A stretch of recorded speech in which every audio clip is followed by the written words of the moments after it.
phone's just gone. Turned off, won't turn on. I've just some panic was left up last. I don't know what's happening. I've just bought it. Last one. Bassett. Thank you, Bassett.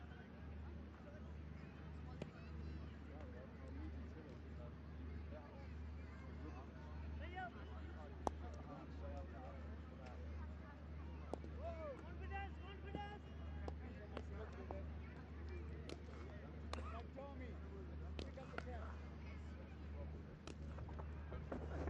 Tennis, sir. Last minute. Two people. Yeah, being- because Yeah. he says I want to do the English part and I'll do the I'm going to Urdu. do the English part, and that's it. What happened to your phone? I've just told him. He died. Sikander. He died. Just died. And my battery is fine. But it's just gone really hot. What from Dubai? You did. I think you bought it from. Where's that place in Dubai where you go underground? Karama. That's it. Karama. I fucking bought it from his mate. Oh, is it? But that shop is in Karama. That shop is in Karama. Is it?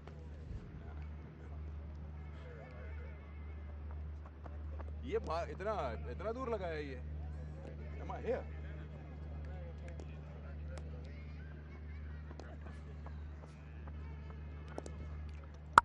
Check.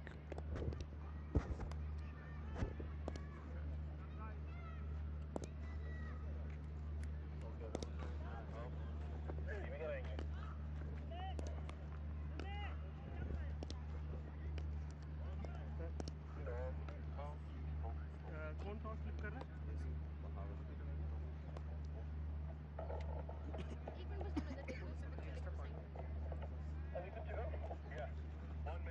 पीछे पीछे पीछे 1 minute to the toss.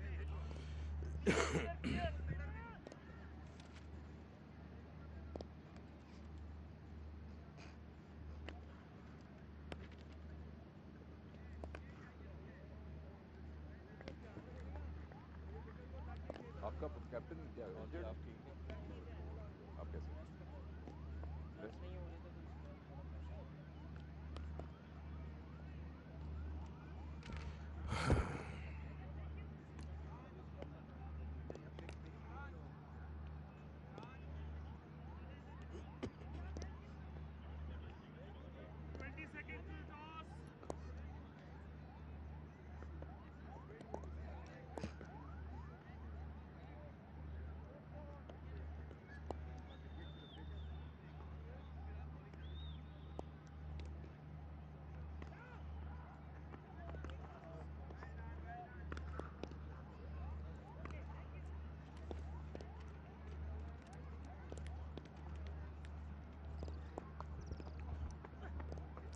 Hello and welcome to the toss for match 12 of the Pakistan Junior League. I've got our match referee, Mr. Nadeem Arshad, alongside me. We've got the two captains. Well, the Bahawalpur Royals are playing a new captain, Aram Nawab, today. And of course, we've got Shamil Hussain, the captain of Gwadar Sharks.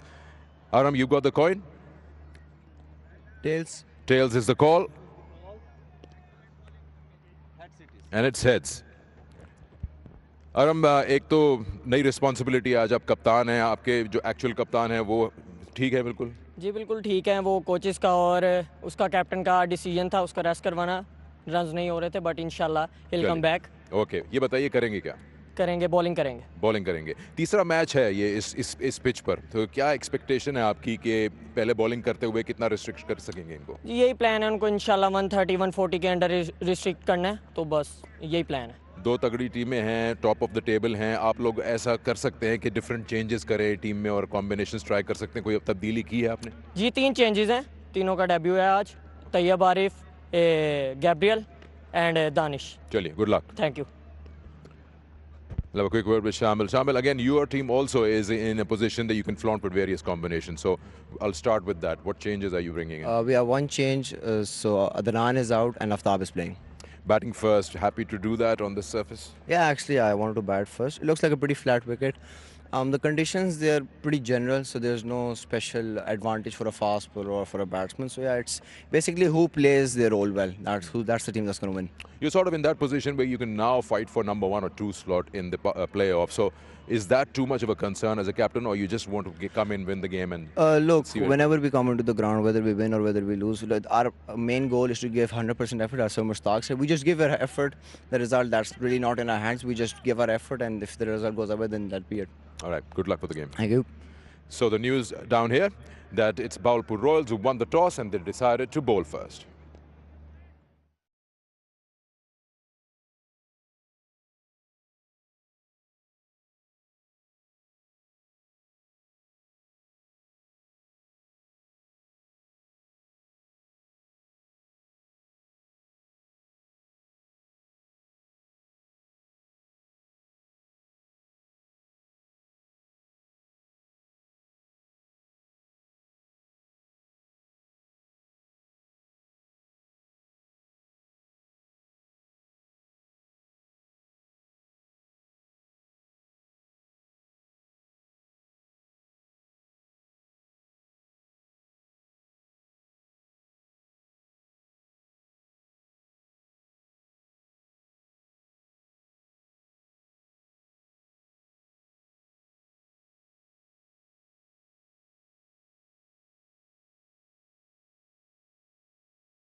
Double-header day. The Rawalpindi Raiders take on Gujranwala Giants.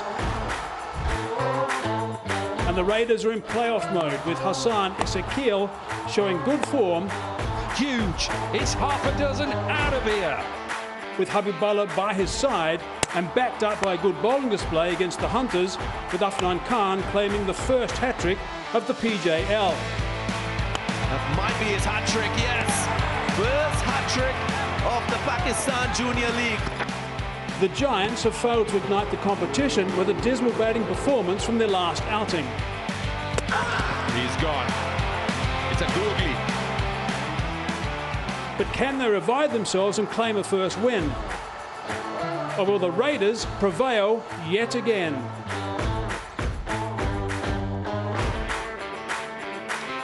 Well, we're halfway through the fantastic Friday and all set for the next game tonight between the Bahawalpur Royals and the Gwadar Sharks. This should be an interesting one, and we're all set for this one. Right, I'm joined by Sana Mir and Dominic Cork here, and we witnessed an interesting game earlier today.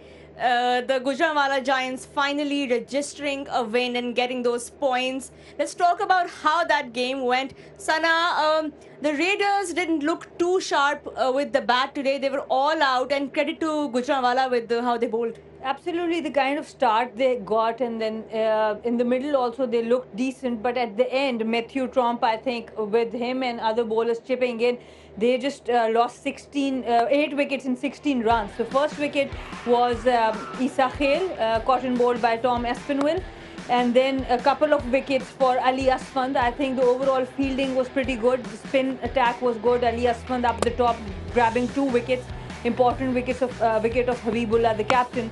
And then came Matthew Tromp. I think he was pretty good with his slow deliveries, got 3 important wickets. And there was no then momentum, Dominic, with their middle order. They kept losing wickets. No, you just think about how that innings just fell apart, really. It was pressure. They just didn't seem to want somebody to get hold of the game by the scruff of the neck and get some runs. It's simple that between overs 7 and 15 that there was just some average shots, some ill discipline with the running between the wicket, and eventually, you know, Trump finishes with 3 for 19. For me, the pick, I think since he's come in the side, I think that's helped the Giants, who have struggled really, and ultimately they get bowled out, the Raiders, for 128. It was never going to be enough. And the Giants really, when you think about what they needed, eventually what they did do is I think they took the pressure out of the game. They tried to lose the game, by the way. I think they did try and come, you know, they tried to make sure. I understand why they were trying to make sure that their run rate was going up. But the important thing was that partnership. Definitely. The partnership between Shevon Daniel and the captain, I just think that was sensational. I thought the captain was good to really make sure that he was there at the end. It was very important for Uzair Mumtaz to step up in this game today. Absolutely. His 56 came up off 42 balls. Shevon Daniel as well has done really well in his couple of games, 2 50s. His 50 came up off 41. And I think that's what you need, don't you, Sana? You need a couple of batters to get a grip of the game and win the game for your team. Absolutely, I think both of these batters look good. Uzair Mumtaz in the first outing, when the whole team was crumbling down, he scored a very good 50. This also a knockout game for them, a high pressure game. He comes back with another 50, and Shevon Daniel being his consistent self, I think that was pretty good for them. So they are still in the hunt of that top 4, which is very important that the tournament is still open. Yeah, I was going to pick up on this. Obviously, the summary, you can see that the Raiders never got enough, Roha, and you look at the way that they chased it down. The most important thing about that summary is that they chased it down within 20 overs because they need to improve their run rate. Simple. And that will slightly help it. They have a chance of still qualifying. Well, that's very important for them, you know, to stay alive in the tournament. Let's take a look at the points table. The Giants finally securing some points with that win. Hunters still at the bottom of the table, and mathematically things don't look good for them. But Giants, after this win, at least they'll have something to look back on. What's interesting is the fact that obviously the net run rate between 5 and 6, the Giants and the Raiders, has closely got better, has closed slightly. The Raiders take on the Royals in their last game, and guess who the Giants take on? They take on the Hunters. So they have a chance of getting in that top 4. Definitely still a lot of cricket coming up, and we are ready for the next match in this fantastic Friday doubleheader. Let's go to Sikandar Bakht, who is ready with the 2 captains. Hello and welcome to the toss for match 12 of the Pakistan Junior League. I've got our match referee, Mr. Nadeem Arshad, alongside me. We've got the 2 captains. Well, the Bahawalpur Royals are playing a new captain, Arham Nawab, today. And of course, we've got Shamil Hussain, the captain of Gwadar Sharks. Arham, you got the coin? Tails. Tails is the call. And it's heads. अरम एक तो नई responsibility, आज आप कप्तान हैं, आपके जो actual कप्तान हैं वो ठीक है? बिल्कुल जी बिल्कुल ठीक है। वो कोचेस का और उसका कैप्टन का डिसीजन था, उसका रेस्ट करवाना, रन्स नहीं हो रहे थे, बट इंशाल्लाह he'll come back। ओके, ये बताइए करेंगे क्या? करेंगे, बॉलिंग करेंगे। बॉलिंग करेंगे। तीसरा मैच है ये इस पिच पर, तो क्या एक्सपेक्टेशन है आपकी कि पहले बॉलिंग करते हुए कितना रिस्ट्रिक्ट कर सकेंगे इनको? यही प्लान है उनको, इंशाल्लाह 130 140 के अंडर रिस्ट्रिक्ट करना है, तो बस यही प्लान है। 2 तगड़ी टीमें हैं, टॉप ऑफ द टेबल हैं, आप लोग ऐसा कर सकते हैं कि डिफरेंट चेंजेस करें टीम में और कॉम्बिनेशंस ट्राई कर सकते हैं? कोई तब्दीली की है आपने? जी 3 चेंजेस हैं, तीनों का डेब्यू है आज, तैयब आरिफ, गैब्रियल एंड दानिश। चलिए, good luck. Thank you. I'll have a quick word with Shamil. Shamil, again, your team also is in a position that you can flaunt with various combinations. So I'll start with that. What changes are you bringing in? We have one change. So Adnan is out and Aftab is playing. Batting first, happy to do that on the surface? Yeah, actually, I wanted to bat first. It looks like a pretty flat wicket. The conditions, they're pretty general, so there's no special advantage for a fast bowler or for a batsman. So yeah, it's basically who plays their role well. That's the team that's going to win. You're sort of in that position where you can now fight for number 1 or 2 slot in the playoff. So is that too much of a concern as a captain, or you just want to come in, win the game and look, whenever we come into the ground, whether we win or whether we lose, our main goal is to give 100% effort, as Sir Mustaq said. We just give our effort. The result, that's really not in our hands. We just give our effort, and if the result goes away, then that'll be it. All right, good luck for the game. Thank you. So the news down here that it's Bahawalpur Royals who won the toss and they decided to bowl first. One change for the Sharks. Out goes Adnan Iqbal. In comes Aftab Ahmed. Keep your eye out for the bowling duo of Mohammed Ismail and Mohammed Shoaib, who bowled very well. 2 for 21 and 1 for 25 in their last game.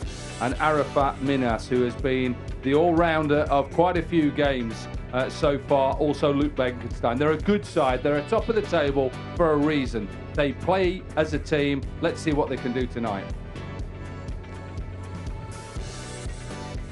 Surprise, 3 changes for the Royals. They have won 2 matches out of 3, but they have dropped the captain, Ubaid Shahid, and Arham is going to captain for them. The 2 changes are Gabriel Goldman plays, Mohammad Danish and Tayyib Arif. They come in.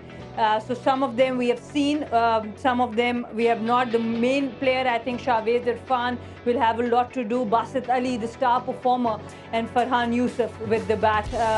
Arham Nawab, the lethal bowler, he'll be captaining the side. Right, so Arham Nawab is stepping in for the captain, and of course a lot to know about him because there's so much cricket we are yet to see in the Pakistan Junior League. So let's get to know about our player Arham Nawab, who will be seen in action as the captain. जब मैं 12 साल का था तो cricket का काफ़ी शौक़ था। बड़े भाई को, मेरे फादर बहुत ज़्यादा क्रिकेट देखते थे, तो बड़े भाई मेरे एग्रीकल्चर यूनिवर्सिटी के कैप्टन भी थे, तो फिर उन्होंने मुझे लेके गए क्रिकेट एकेडमी। उधर से मैंने स्टार्ट की, फिर उधर से जर्नी स्टार्ट की अपनी। तो उसके बाद फिर क्लब लेवल पर खेले, फिर मैं फैसलाबाद को मैंने रिप्रेजेंट किया, तो बहुत अच्छी फीलिंग थी जब मैं फ़र्स्ट टाइम पीसीबी का इवेंट खेल रहा था। उसके बाद मैं सेंट्रल पंजाब को मैंने रिप्रेजेंट किया अंडर 16 में, फिर मैं पाकिस्तान 16 के कैंप में आया, कैंप काफ़ी किए थे। मैंने पाकिस्तान 19 का कैंप किया, फिर एटली लास्ट में जब पाकिस्तान 19 वर्ल्ड कप खेला था तो वो जो फीलिंग थी वो बहुत अच्छी फीलिंग थी जब वर्ल्ड कप में नाम आया। उसके बाद मैं लिस्ट ए में भी था पाकिस्तान कप में सेंट्रल पंजाब की तरफ से। तो ऑफ कोर्स इतनी स्ट्रगल्स के बाद जब आप पाकिस्तान टीम में आते हो, पाकिस्तान 19 टीम में, तो बहुत अच्छा फील होता है। वो सबसे अच्छी फीलिंग होती है तब जब आपका पाकिस्तान को रिप्रेजेंट करते हैं आप। अच्छा एक्सपोजर मिल रहा है, फॉरेन प्लेयर्स भी आए हुए हैं तो काफ़ी अच्छा एक्सपोजर मिल रहा है एज ए प्लेयर। बहुत ज़्यादा एक्साइटमेंट है, इधर टूर्नामेंट हो रहा है इतना बड़ा PJL। जी मेरा तो शादाब खान है, क्योंकि जिस तरह उनकी स्किल्स हैं बॉलिंग में, उनकी लाइन लेंथ बहुत अच्छी है, T20 क्रिकेट में उनकी, उधर वनडे क्रिकेट में वर्ल्ड क्लास बॉलर हैं वो, और उनके जैसा बनना चाहता हूँ।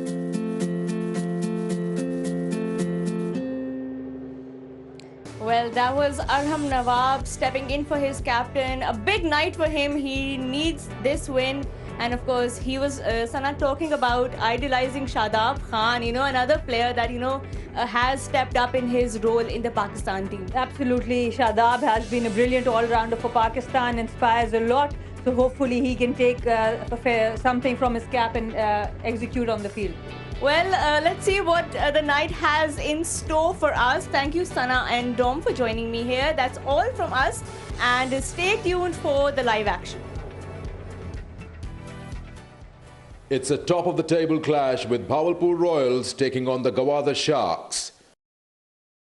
The Royals will have to bounce back after suffering the first loss in the hands of the Mardan Warriors after failing to fire with the bat, with only Ali Razak showing resistance. That's a beautiful stroke.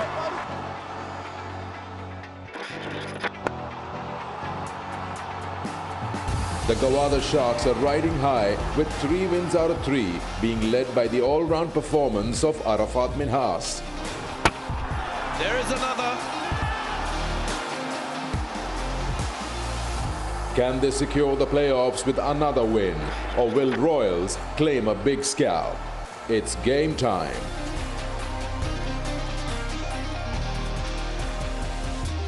Here we go. This is a big game. It is the Royals versus the Sharks. It is 2 versus 1 to the Royal Sharks. They are the top dogs, I should say, maybe the top fish, if you like, at the moment, because they are sitting pretty right now as we are getting match number 12 underway live from the Gaddafi Stadium. The big fish are going to be looking for another scalp. By the way, the Royals have won the toss and they have elected to field.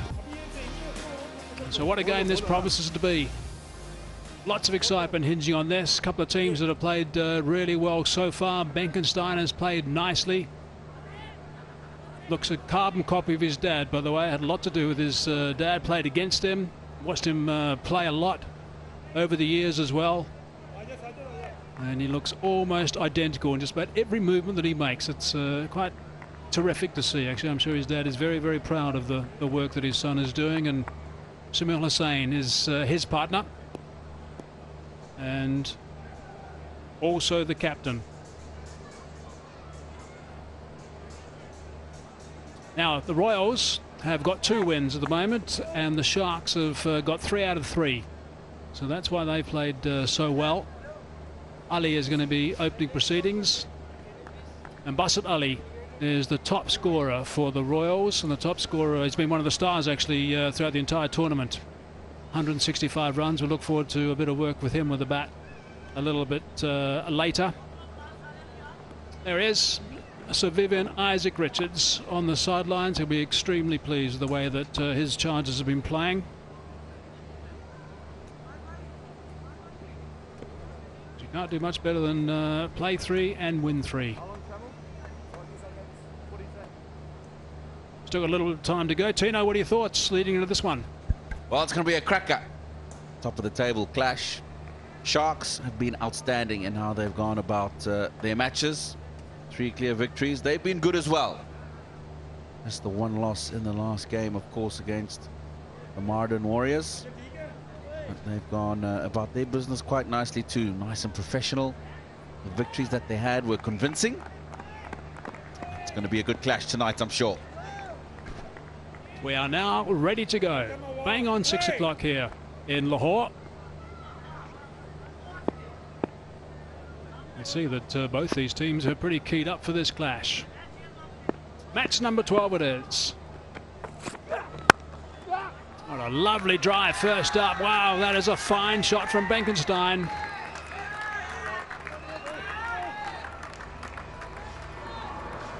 Quality.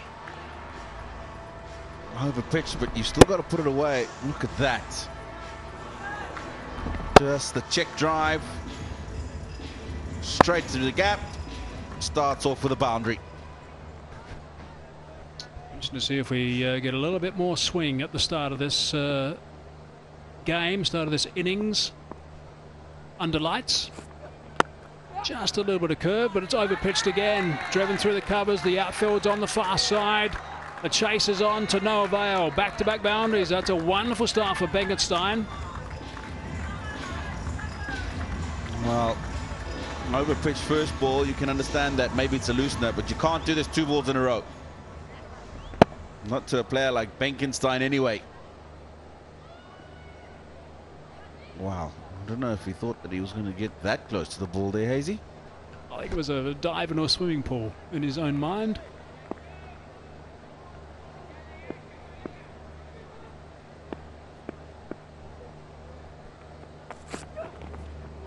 Sparring at that. Pretty good pace as well. Good carry through the keeper. Let's look at the table. The Sharks played 6 points. Net run rate is good, going at almost 1.4, so that's some going to get the net run rate up to that sort of total. The Warriors have got a bit of a weak point, if you like, in the fact that their net run rate is not close to the Sharks, but they've got the same number of points. And the Royals, 4 points, with a pretty tidy net run rate as well.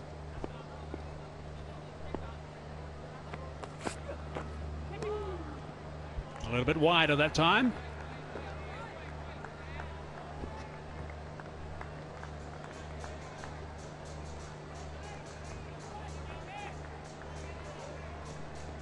What he's done is he's decided to go wider.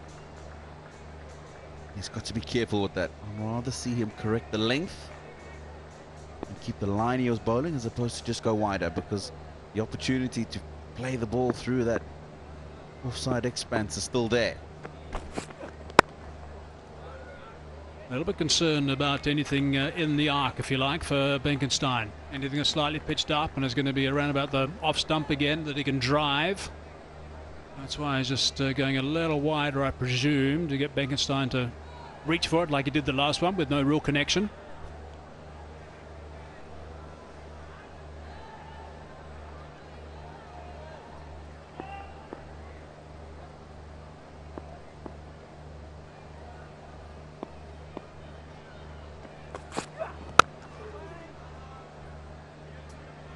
Nice movement through the air.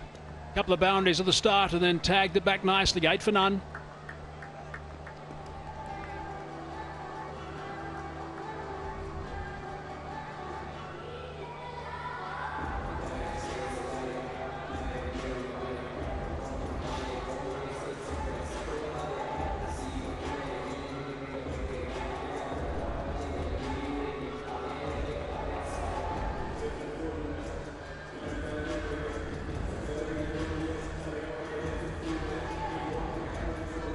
One change for the Sharks today. Iqbal out and Ahmed in. 3 changes for the Royal. Shahid, Edward and Mahani out, and Gorman, Danish and Arif are the boys that are in. Abaid Shahid is the normal captain, but he's on the sidelines at the moment. Just not getting as many runs as they hoped.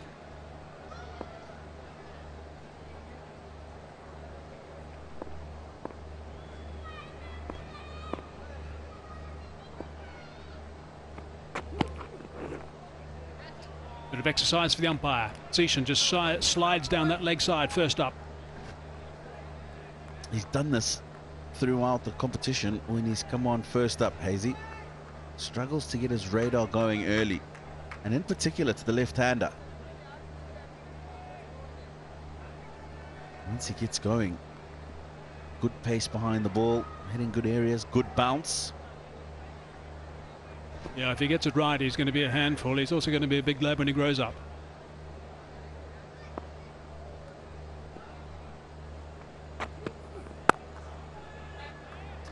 just about perfect.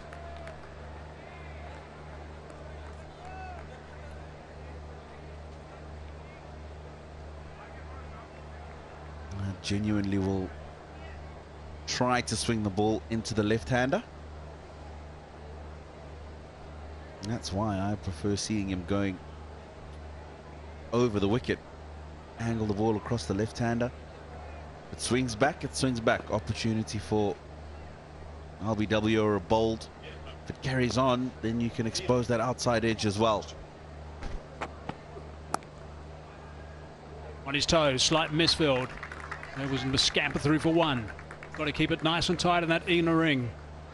Cannot allow any unforced errors to get through. It's hard enough being a bowler. You've got to get the support of your teammates in that inner circle.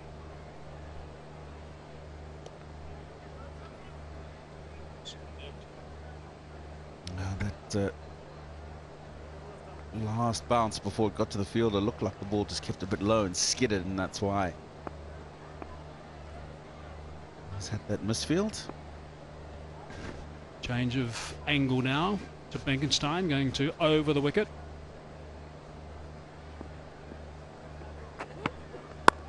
Oh, it's a very good delivery too. We've had discussions over the last couple of evenings about where these teams have their first slip.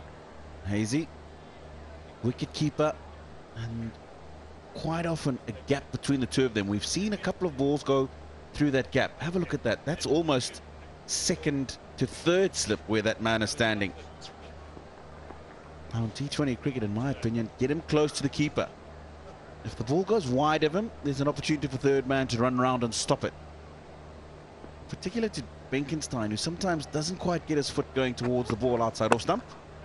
He's hit that up in the air. Given a chance early, perhaps no. Just over the top.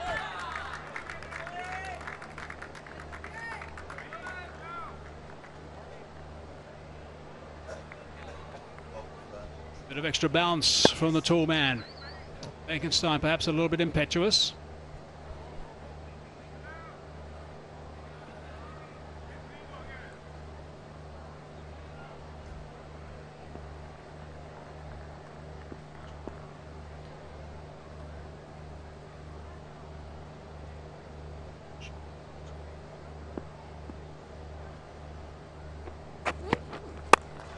Oh, that's impetuous too. I'm not sure that's the most sensible batting I've seen. Benkenstein looking to go over the top, I think, of the offside, but the big fella has struck.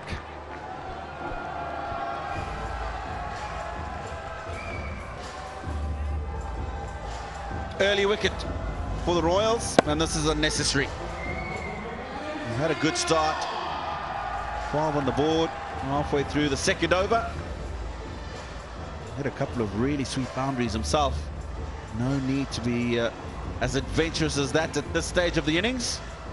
Benkenstein goes for 10. Gwadar Sharks, 12 for 1.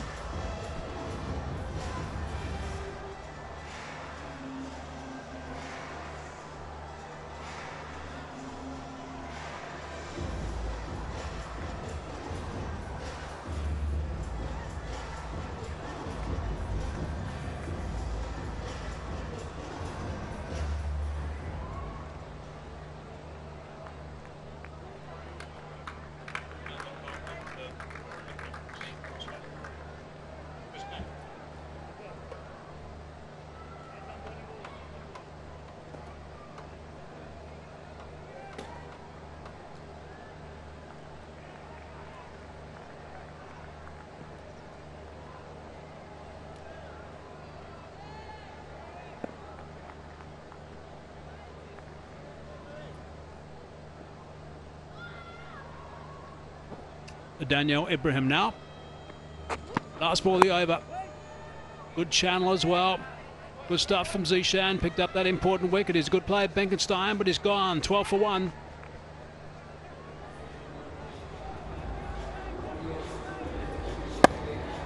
And that's the wicket. He's actually given himself room going outside the leg stump. That's why the ball's just hit the toe end of the bat.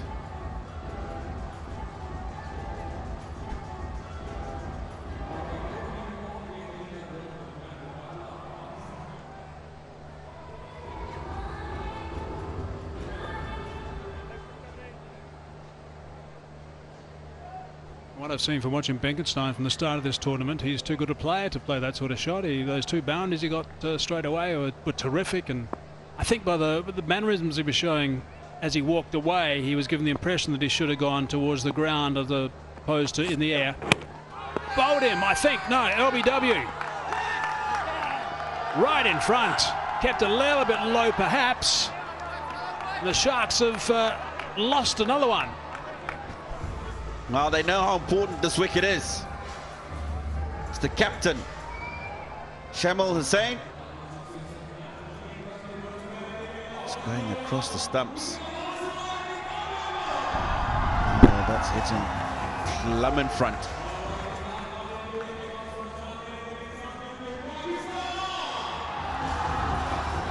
Yeah, that's crashing into the leg stump. Sajjad celebrates. He knows how important that wicket is. It's the second one down. The captain, Shamal Hussain, goes for 1. Gwadar Sharks, 12 for 2 now.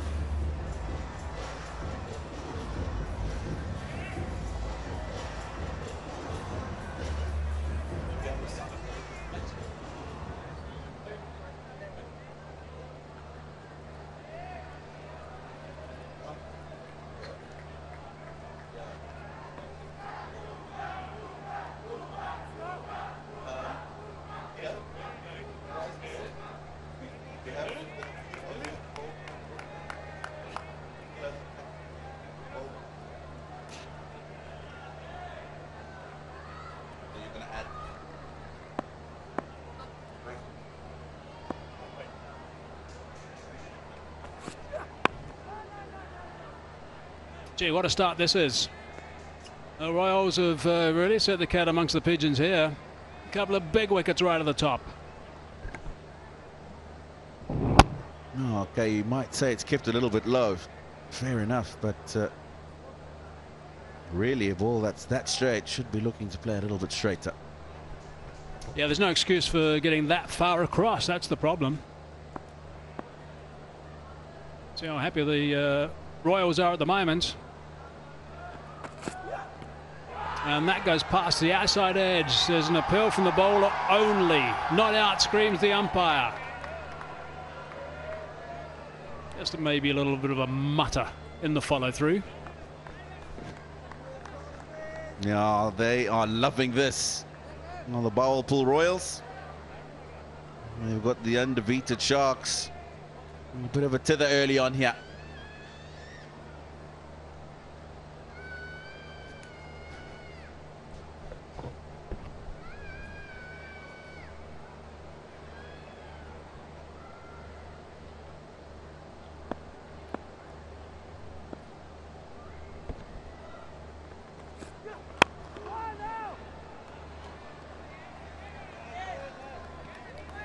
There was a reason why they went up. In particular, the bowler went up. Finlay joined him as wicketkeeper from Scotland.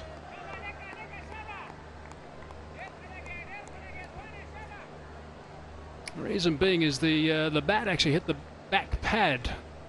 Bat hit the back pad as he went to play the shot. That's why there was a noise.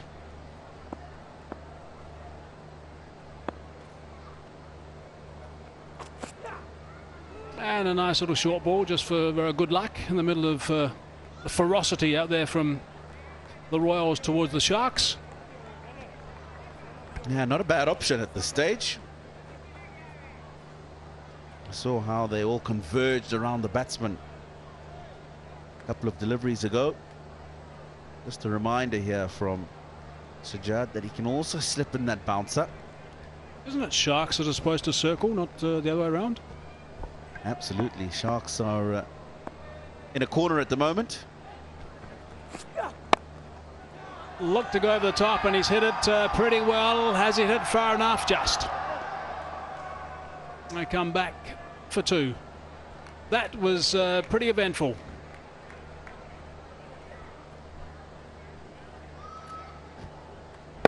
I get concerned when I see this approach.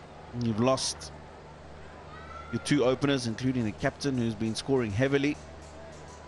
And you come down the wicket and you try and go over the top.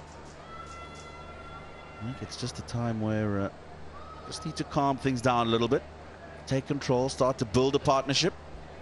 Exactly. The Royals will be quite happy to see the way they're going about it, trying to hit the way out of it rather than just being nice and steady.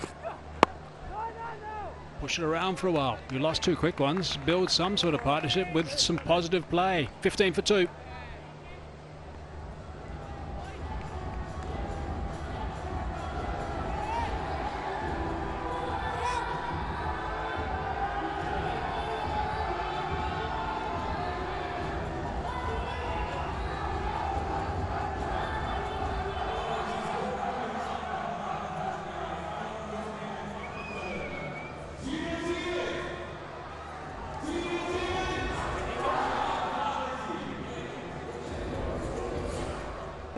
Zishan, 1 over, 1 for 4, his return at the moment.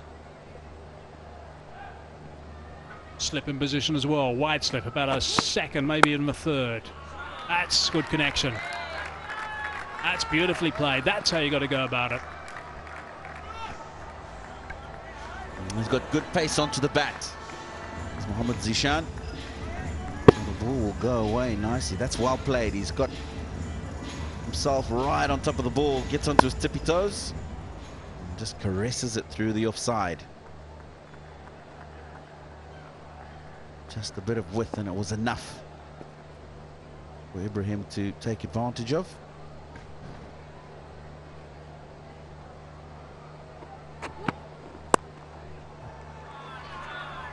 A little bit more effort that time, I think, a little bit quicker from Zishan, understanding that that was how he wanted to go about it.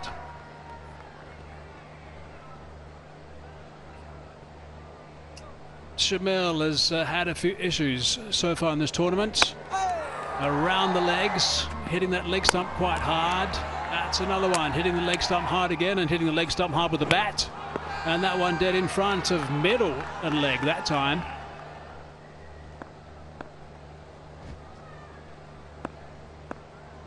So that's 3 out of 3 that he's got to look at some video and just come up with some other plans.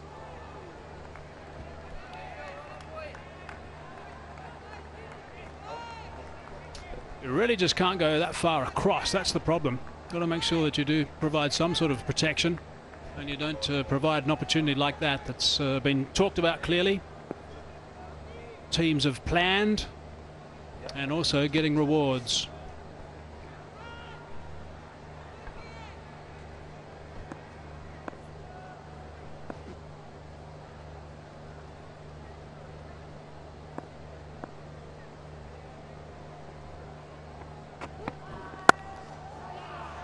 Oh, that's through.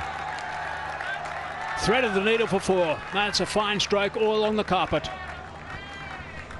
Now with the extra pace from Zishan, if he gets his lines and his lengths wrong, there's lots of momentum for the batsman to work with. That's over pitch, but well played.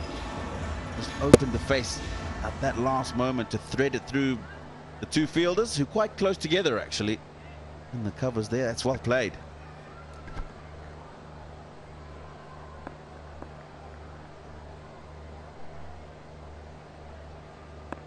So 2 fours already in this over, still 2 balls to come.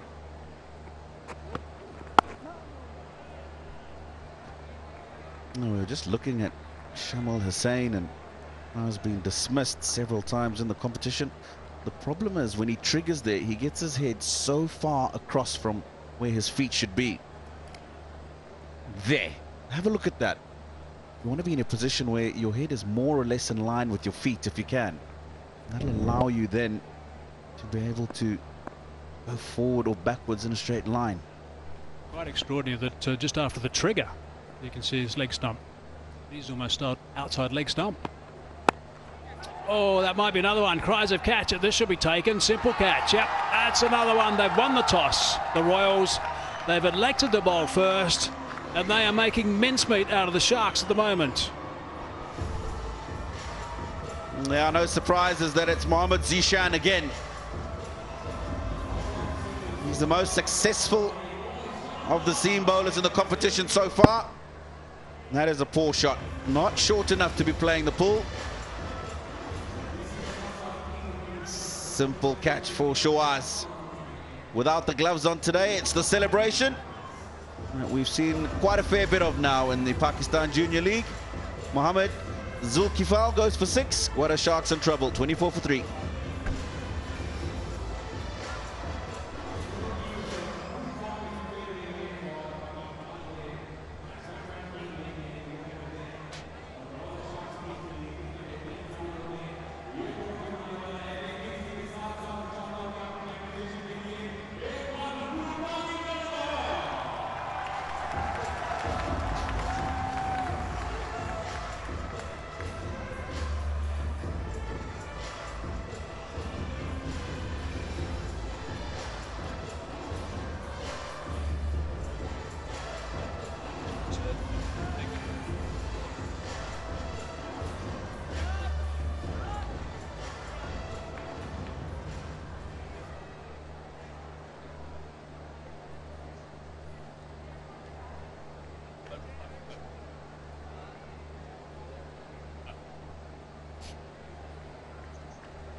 Four overs gone, 24 for 3 it is. Arafat Minas is the next man in. 3 all-rounder awards already in this tournament. Most runs, most wickets.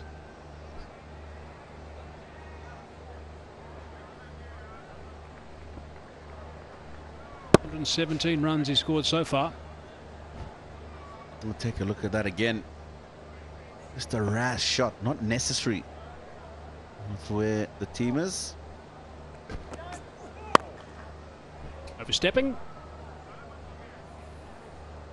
Just saw that replay, actually, of the dismissal of Zulkifal, where it was clearly indicating the ball climbed a little bit, which to me says that they talked about the big fella, Zishan, and how he does get that, has the ability to get it to happen in the game. Nothing behind. Over the top. That's going to scoot away for a boundary. So they obviously talked about extra bounce he does get, but he'll be disappointed with the fact that he fell for the trap, I suppose, because they were aware of it.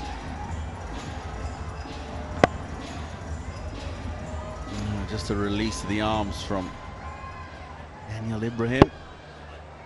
He's shown us that he can play. We're yet to see an innings of substance from the young man. Will today be the day? His team certainly need it from him. 29 for 3.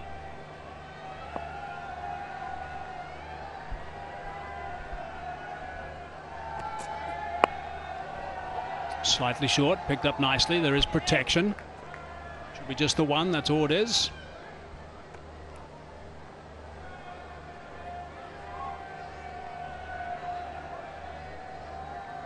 Just a quick introduction to one of our sponsors again.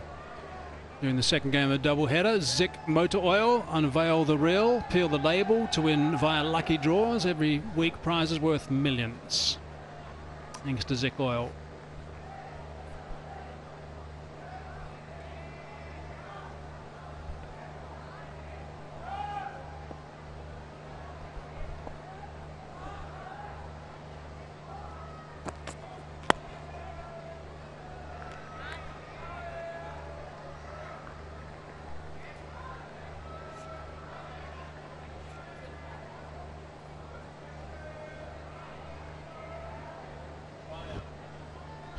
Ali Razak showing us what he can do with the bat in hand.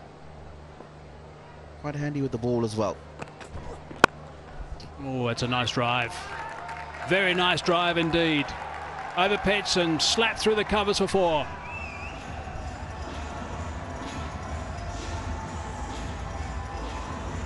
On the surfaces that we're playing on, this will be put away with ease. Nicely played. Neither of two closest fielders there even had an opportunity to think about stopping that.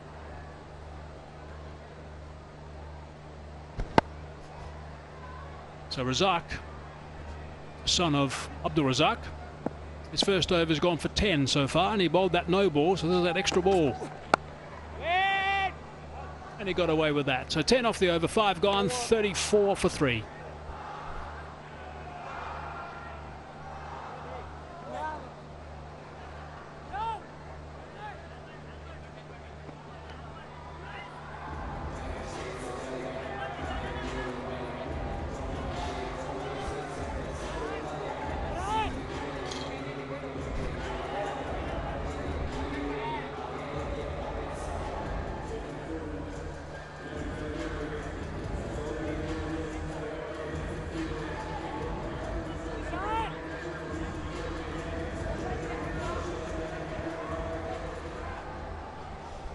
$34 for 3, and Gwadar is well, it's an understatement. We say that they're in trouble.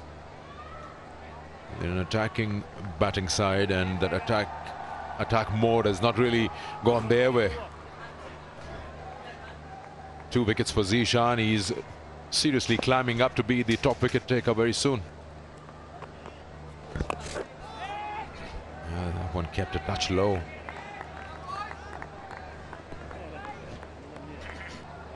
Arham Nawab, the captain, stand-in captain for Bahawalpur Royals, he is having a good outing. Ubaid Shahid is not playing today. Arham has taken the reins.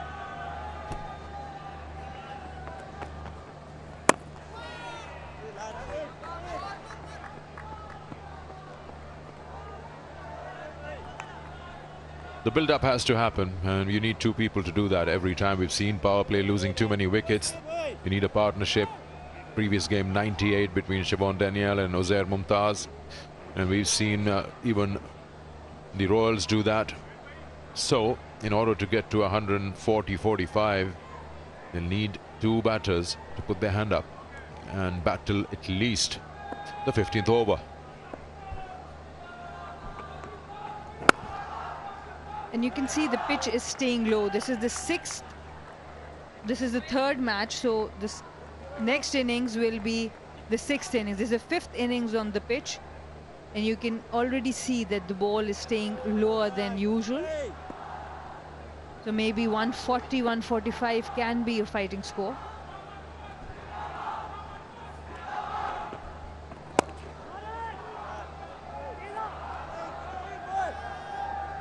Gwadar heavily relies on Arafat Minhas. He's been the all-rounder for them, and officially given the award as well for the best all-rounder in all the 3 matches.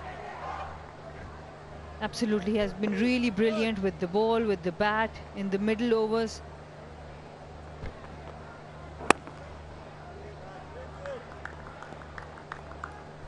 That's not a bad way. Forget about power plays, because that's almost out of the way. But keep that strike rotation. But again, having said that, we've seen in game 1 45 in the power play, and then 55, and from over 7 to 15, and then nothing after that. 7 to 15 is so important.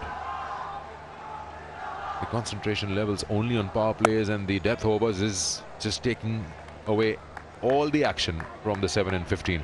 We'll come back to that. Power play done, 37 for 3.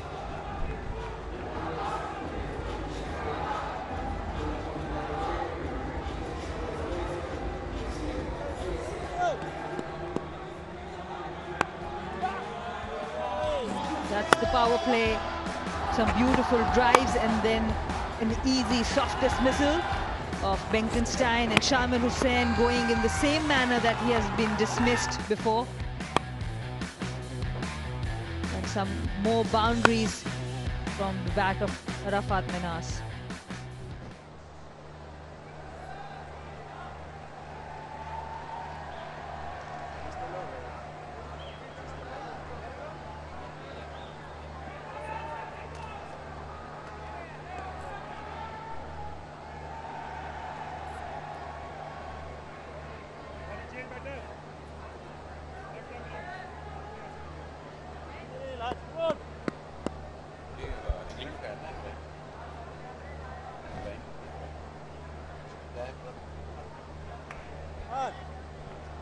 Daniel Ibrahim, he's from England, the overseas player for the Gwadar Sharks, along with Luke Benkenstein.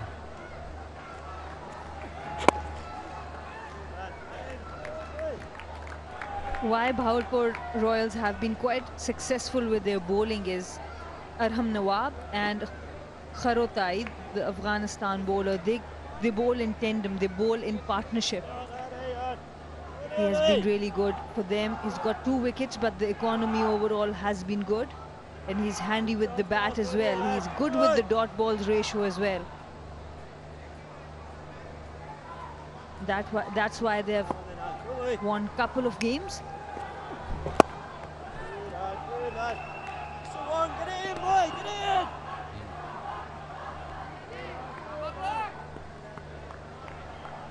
Now is the moment where in the tournament, the Pakistan Junior League, where now each and every opponent understands each other's weaknesses and strengths and their own as well. And that is why probably this is one of the last big changes in an 11, 3 by Royals. And they want to get themselves in a good position in the top 4. Yes, and they sat the captain down, and the change of keeper was a big call too for me. Shahwez Irfan was keeping extremely well. He has given the gloves to Goldman, and he has already taken a catch in the circle as a fielder. That's good. That's good. That's well done there by Ali. And diving and stopping that would have gone through. Would have been more runs. Very good cricket overall, good delivery, using the crease to play it fine, and then Ali Razak doing well this time. He has had a mixed tournament with in the fielding, but here saved at least 3 runs.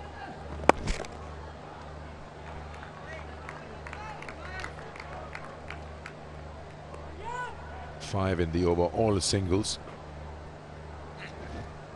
So the plan looks quite clear for the Sharks. They are going to, at least for the first few overs, take singles against these spinners, both Arham Nawab and Kharotai. They cannot afford to lose a wicket here. 6 singles from this over, 43 for 3 after 7.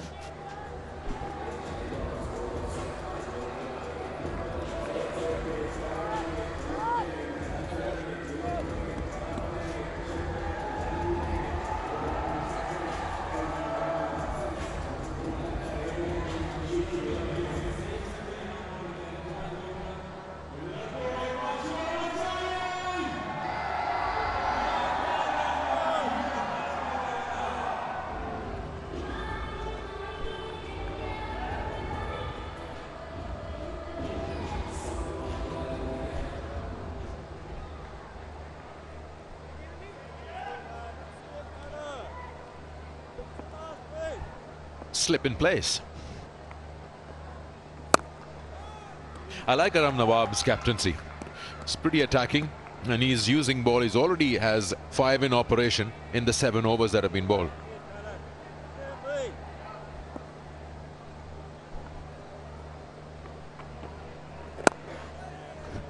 And so many times the style of play dictates your style of captaincy as well. He's an attacking bowler.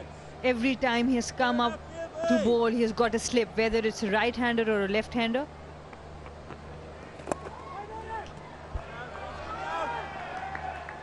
Played it fine. It was going on the leg. Couple of runs there. Not happy Arham Nawab. He wanted Mohammad Zishan to dive for it.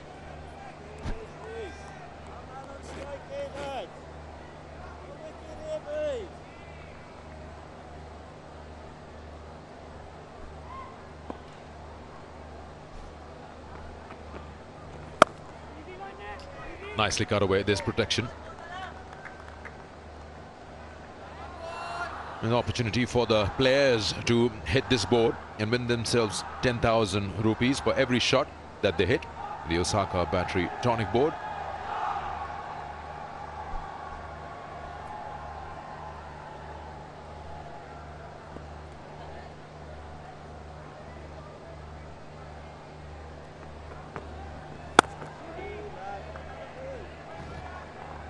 So I was saying that as a player, sometimes it dictates your captaincy. He has been operating with the slip with the right and left hander.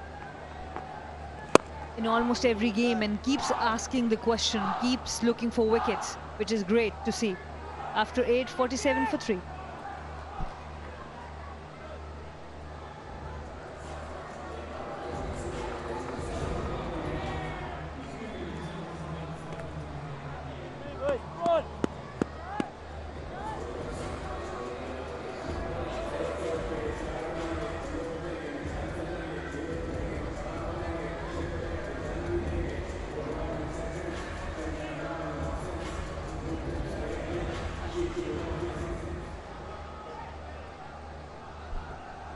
That's what the points table looks like after 11 matches. Catch it is the call, but won't reach there. It's only on the bounce. Just like George Thomas from the Mardan Warriors, even Daniel Ibrahim looks like a hard hitter of the ball. Even if he's trying to go for a single, he'll smash the ball towards the boundary. He creates a lot of power from his back foot. We've seen good shots from the front foot, but he generates a lot of power on the back foot as well. This time not fully in control of the shot, Arafat Minhas.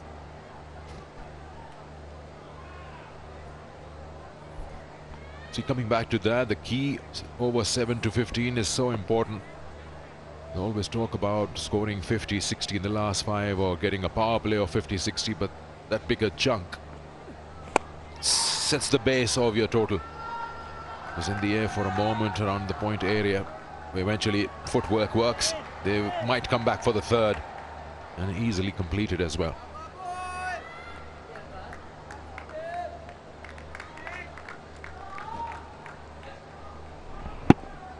Again, it was up in the air. Daniel Ibrahim played it.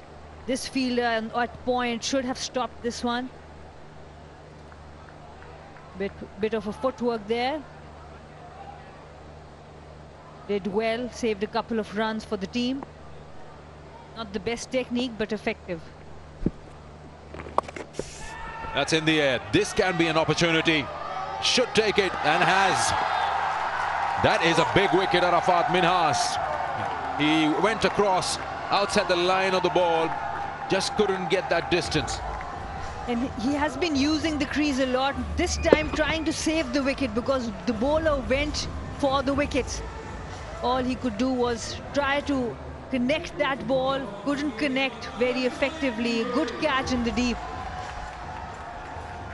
Farhan Yusuf, the safe pair of hands. Arafat Minhas has to walk back for 12. Gwadar Sharks in trouble, 52 for 4.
$52 for 4. Saad Masood, the new batter in.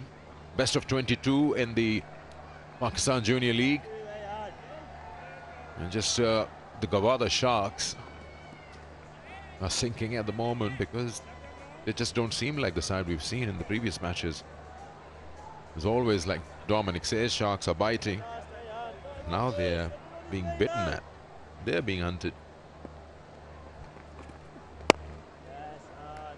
Or you could say jawless now.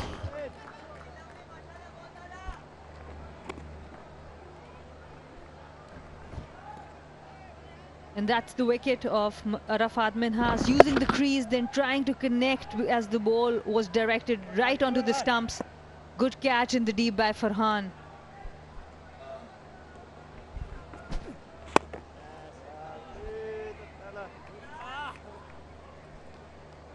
9 gone, 54 for 4.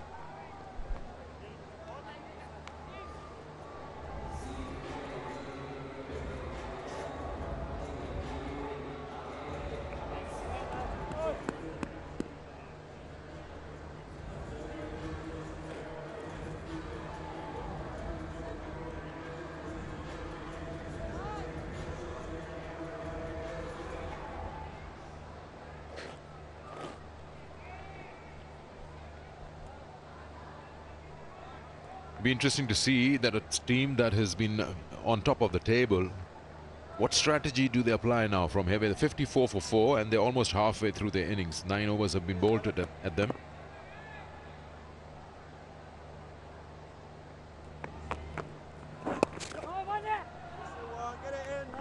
It'll be an absolute no-brainer to see that they will need Ibrahim to stay all the way till the end. Who will actually be his partner? It has to be Saad Masood. That's the wicket again. Arafat Minhas, it's a big wicket because he has been so good for the Gwadar Sharks with the bat as well. Not easy to catch those under light. Farhan did really well. Arham Nawab into his 3rd over. I'm not really sure that Arafat Minazi attempted that shot. So much movement in the box. And he was trying to play it behind the square on the onside as if nobody's there. If it is a vacant region or zone, then I would understand that you will shuffle across and do so much. He's actually given his wicket away. Credit to the bowler as well. The moment he was using the crease, he went directly for the stumps, and that's why he had to play that. And because he has thought that I'm going to hit it big, just look at that. Because he has moved on the offside now, the bowler goes for the wicket. So as he has already decided he's going to go big, that's the only release shot he had. It usually is the case, I don't know if it's muscle memory, that if a batter is moving, bowler automatically follows him. But this time around, you always wonder, why wouldn't you aim for the stumps? Forget about where he's moving. That's what exactly happened and worked. And that's why these overs have been so critical for Bahawalpur Royals. Arham Nawab and Kharotai bowling in partnerships. Arham has only given away 11 runs in almost 3 overs, putting pressure from the other end. Play and a miss, 10 gone, 58 for 4.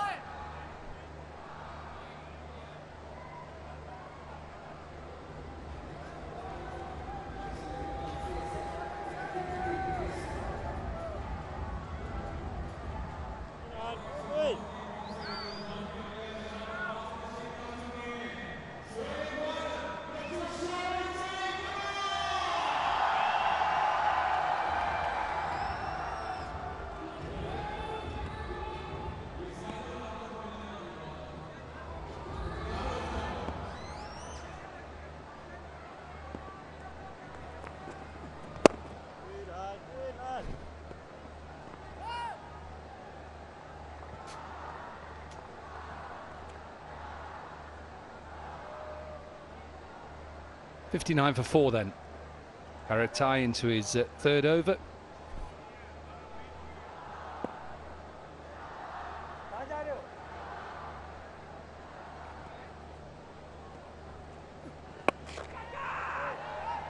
It's in the air. Oh, he's put it down.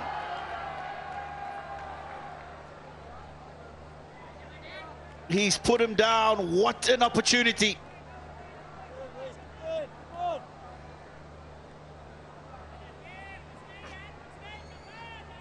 Oh, Ibrahim, the man who's trying to hold the innings together. His wicket crucial at this stage. We've seen that so often, haven't we, in this tournament? Sides have had opportunities to put the opposition under more pressure. It's just a simple catch that he's misjudged. He's come in far too quickly and eventually made a simple catch look very hard.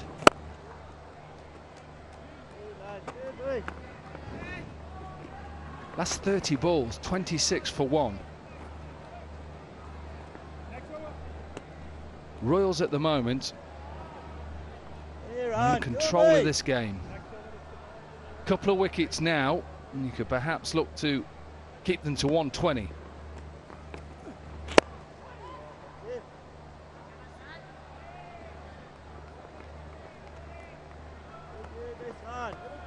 Unfortunately, we've just seen too many of those drop opportunities. And especially crucial stages like now. Oh, they would have loved to have the Sharks 60 for 5. With Ibrahim, the in-man, gone. Another thing I've picked up, how many times batters have to have their shoelaces retied?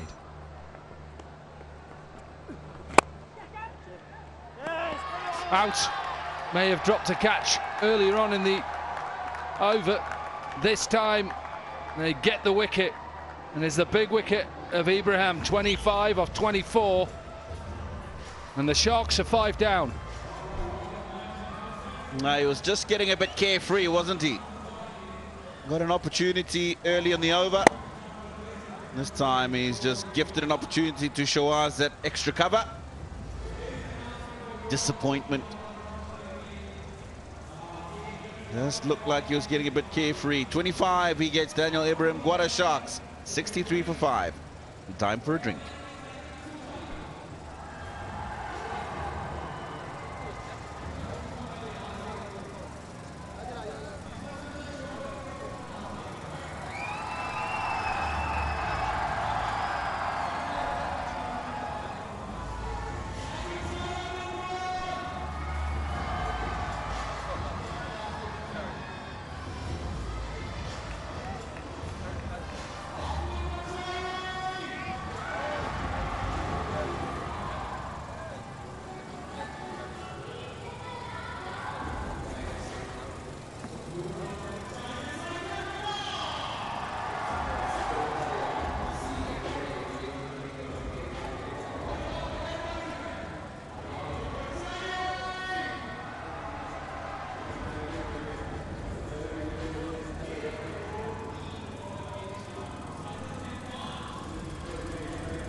.63 for 5 then. This is the end of Luke Benkenstein, who's going well. Then once again bowled round his legs, well bowled LBW, falls across.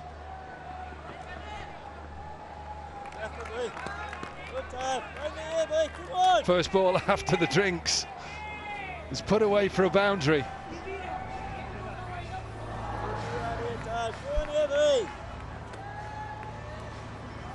Good start after the drinks break. Powered it wide of mid-on. It was a valiant effort. On Yusuf.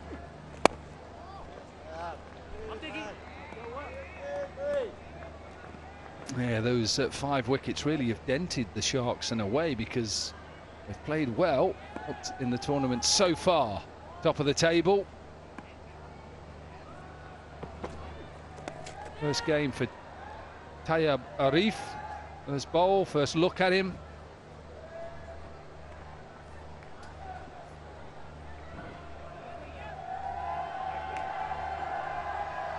You can see that he's just drying his hands. So we'll have to keep our eye out on that. We haven't seen too much of that throughout the tournament, whether there's a little bit of dew forming.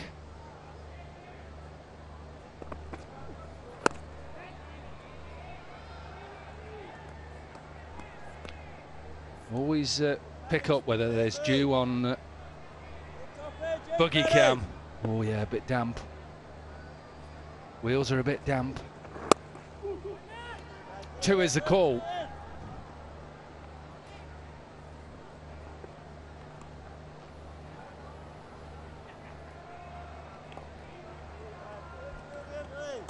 That's not that bad, is it?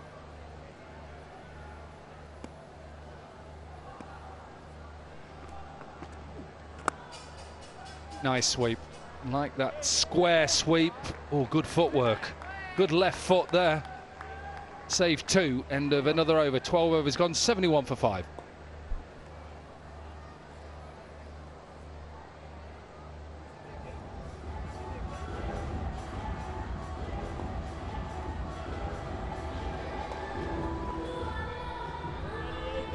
Ready. 71 for 5. 2 wickets falling very early. While runs on the board. 24, 52, and 63. That's been the problem. Constant wickets falling.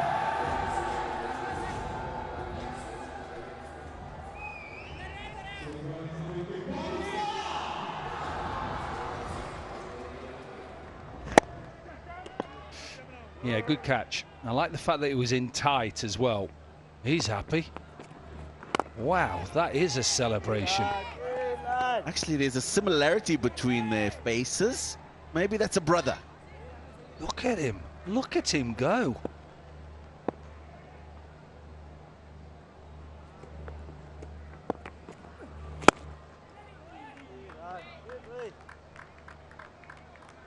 He thoroughly enjoyed that wicket.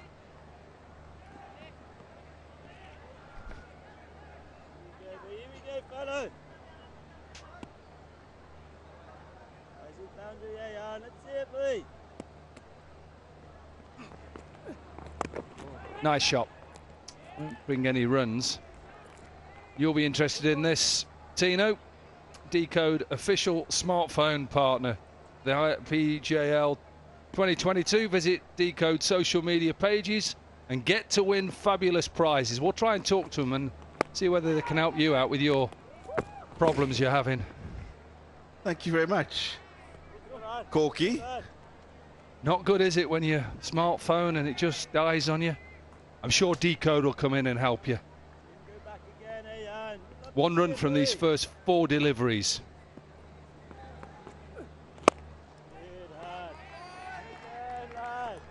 Pressure just building.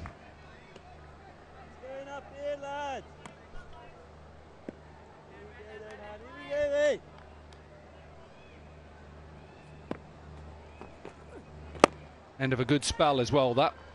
Probably push for 2. No, sent back. Karatai, 4 overs, 2 for 20. End of the 13th over. The Sharks, 73 for 5.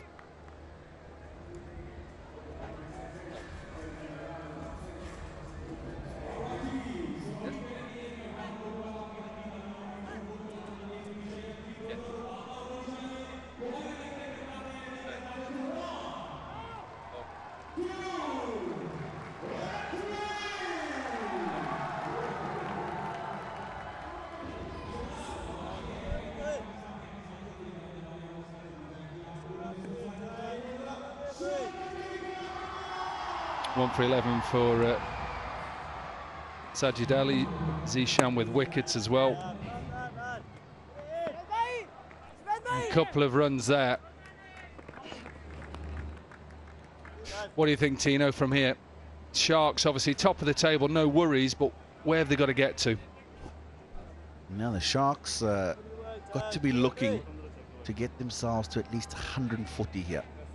I know it seems like it's quite far away from now, but if they can build a partnership, these two can try and get going at the end. We saw it last night. Umpire's just checking on possible short run.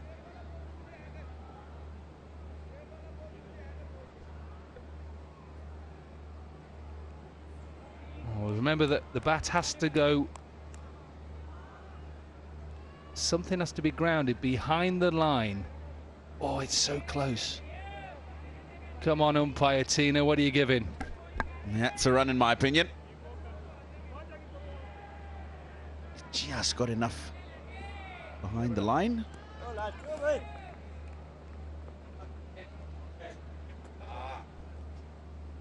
So he obviously changed his decision because he gave a short run. I like that, just checking. Oh, sent back again. So you think 140 is defendable?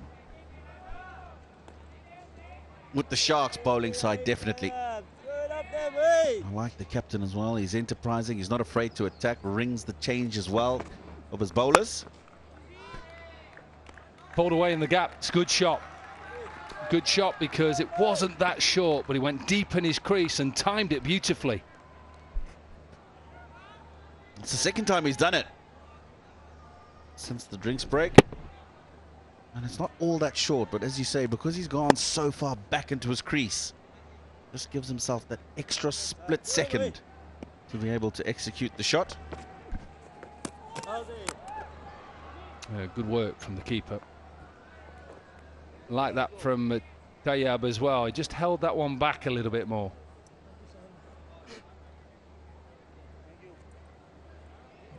Gabriel Findlay, who from Scotland, who's in for his first game. Nice shot, I think. Tried to go over extra, great catch. Basit Ali, we'll see more of him with the bat in the hand. But just watch this.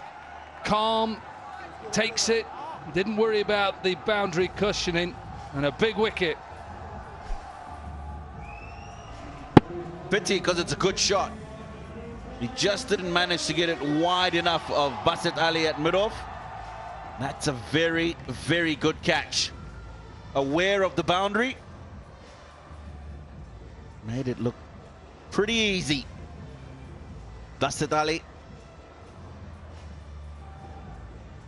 Masood was starting to look good. He goes for 20. The Sharks now 6 down for 79.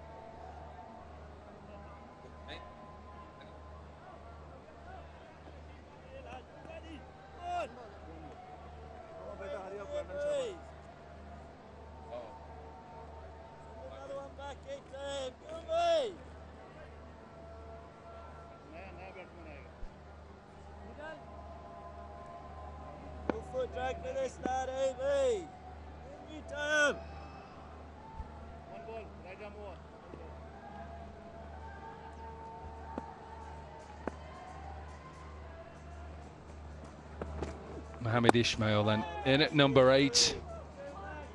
Wants to try and get off and running. Another good over. Wicket and 6 runs from it. 14 overs gone. 79 for 6. Yeah, I said it was a good shot. As soon as I saw it, I thought, yeah, nice position to try and hit the ball over extra cover. Just doesn't get it wide enough. And it's a good catch. I've been critical perhaps of the catching and some of the fielding. But this is simply really good.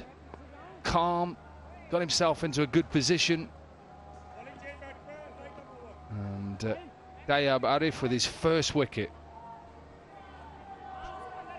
Not happy, is he, Viv, at the moment? No, he's not. Perfectionist. They've done well so far in the tournament. 3 wins out of 3. And he's one of those mentors who is so involved with the team. Every wicket is celebrated.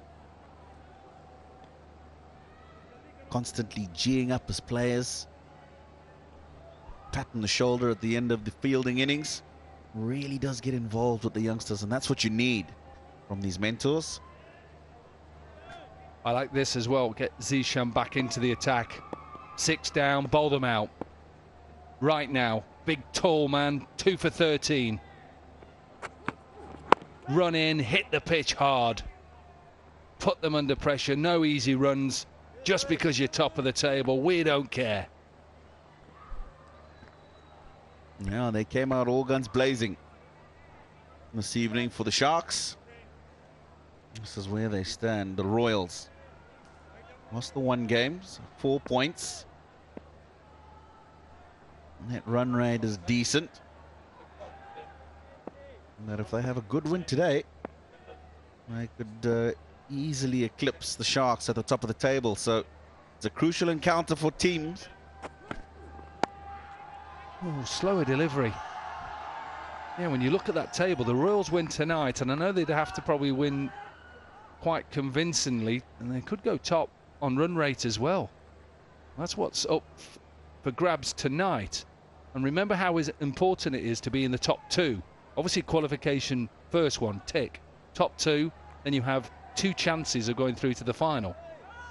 First and second playoff for direct entry into that final, and then whoever loses that game has another opportunity.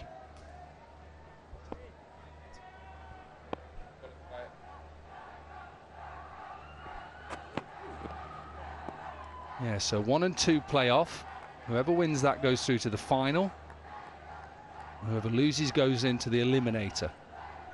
They have 2 chances, so that's how important this real game is. Sharks, they win tonight, you'd expect them to be in that top 2, guaranteed.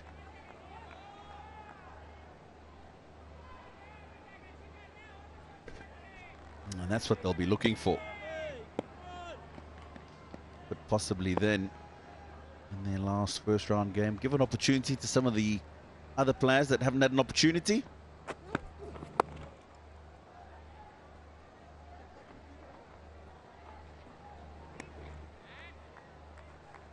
Lots of exciting prizes.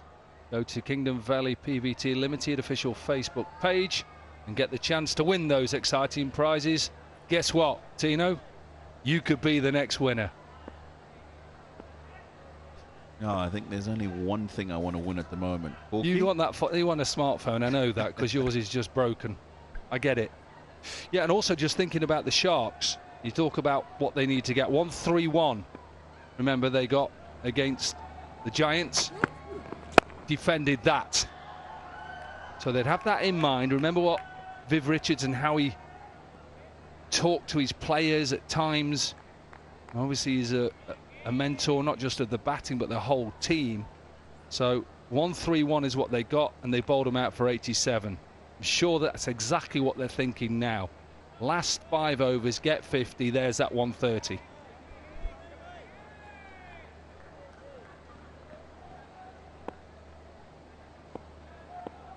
Still looks cool though, doesn't it?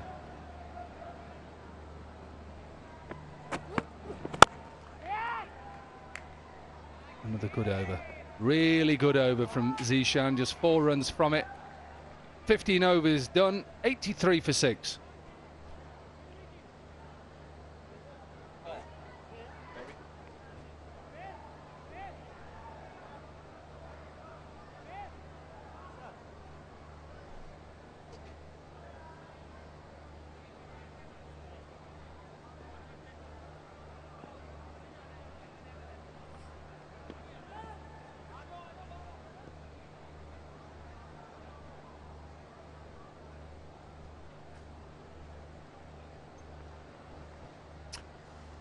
5 overs remaining now.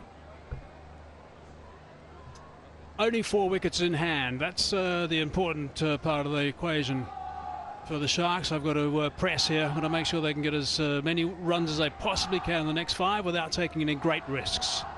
That's the situation they've got themselves at this stage. They can take a couple of big risks, I guess, towards the very end. But they wouldn't have expected to be in this sort of situation. It's been an outstanding performance with this run rate just going at 5.5. Uncharted waters for them. Ah, very good, very good. Well done, Sana.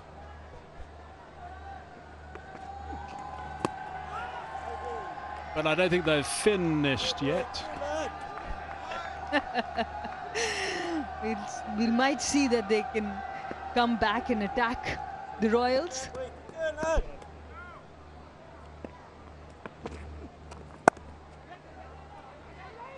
Oh, hesitation galore.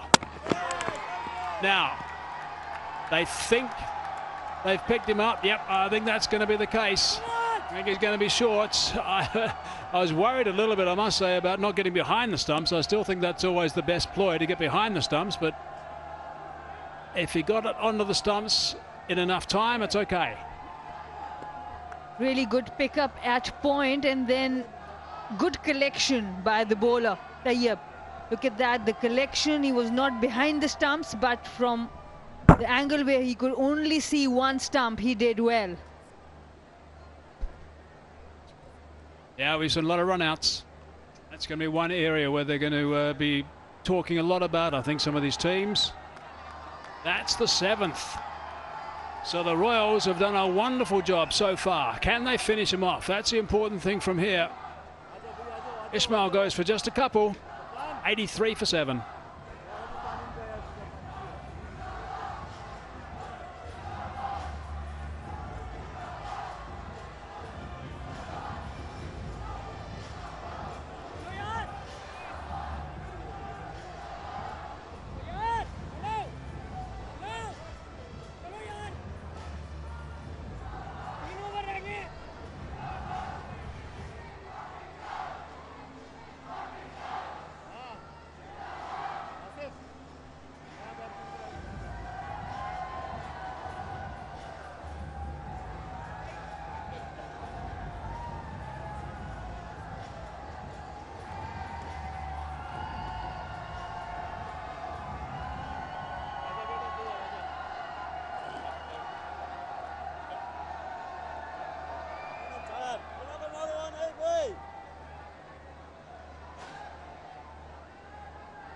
Mohammed Shoaib now.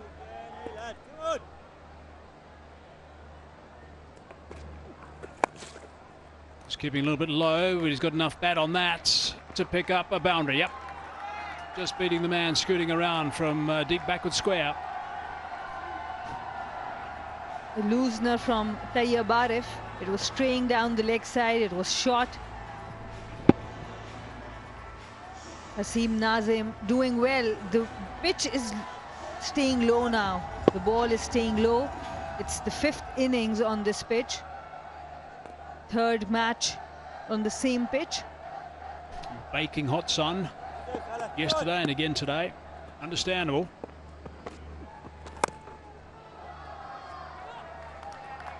Nice fielding. Still scampered through for 1 only though, so that's fine as far as the Royals are concerned. The fielding has been quite good from the Royals, and this is a depiction of that. A little bit of confusion with the batters and a good pickup, good throw. Good collection from the bowler, hitting the stumps. Rise of catch. It's going to be safe in the gap. Just 1 though. 6 runs off that over. With 1 ball to go. 1 wicket in the over as well, the 2nd ball. Tayyab is playing his first game. Tayyab Arif. Nathan Edwards is not playing. And it stays low again. It's still 6 of the over. After 16, 89 for 7.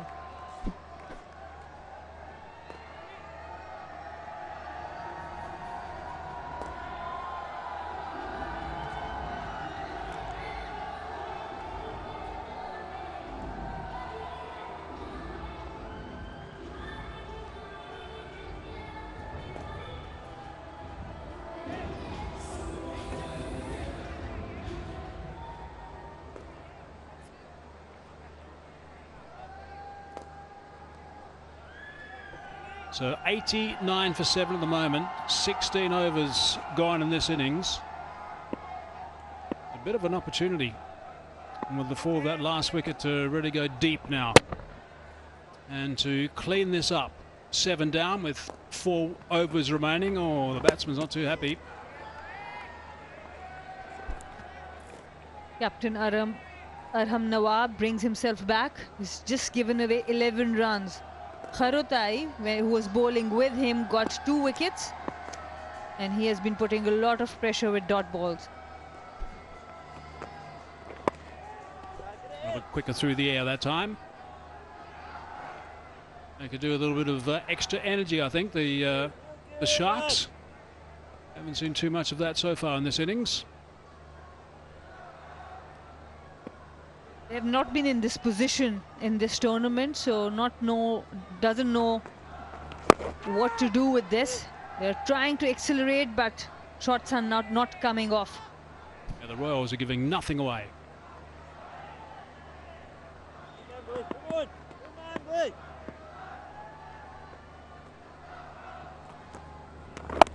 Not too much energy from the Sharks, but there's always energy around the place when Inverex are here. Inverex Solar Energy. Visit the Inverex social media pages and get a chance to win exciting prizes. Solar Energy with Inverex. Not quite out of the middle. With the tail in, I think Gwadar Sharks might be happy if they can play all the 20 overs, and Bahawalpur Royals would want to get them out before that.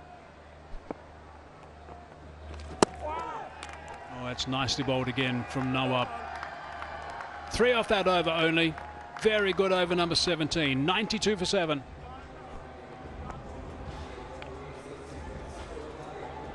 As a look at the table now, we will be able to update you at the halfway mark of this game as to what the Royals need to do. But clearly they need to win first to get 2 points to equal the Sharks to get 6 points. We're also going to tell you about the net run rate, how many overs they need to chase the runs down by, providing that, in fact, whatever the total is, it's probably going to end up around about the 115 mark, I guess, maybe 110. But we'll let you know what over it is they need to get those runs by, the Royals that is, to overtake the Sharks. So they've got a bit of a chance here to go from 3 to 1. In fact, I would say a real chance.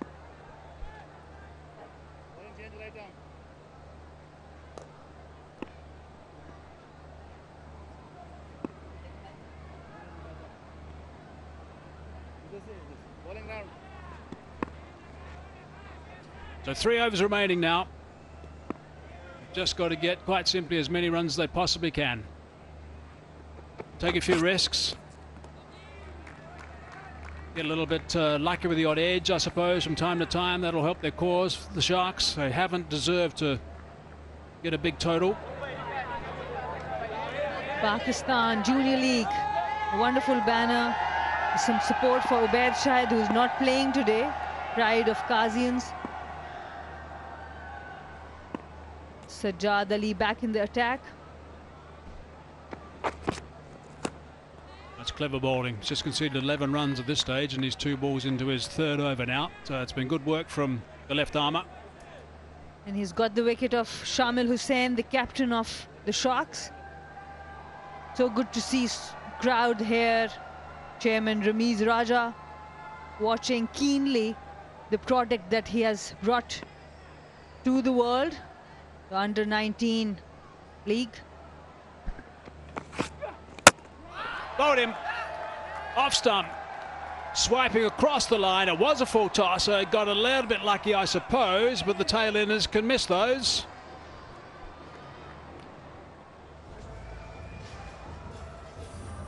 Sajjad Ali going full and straight to the stumps, rolling the fingers over as well. A big heave from the batter, missing it completely. And Mohammad Shoaib has to go back for 3. Gwadar Sharks 92 for 8.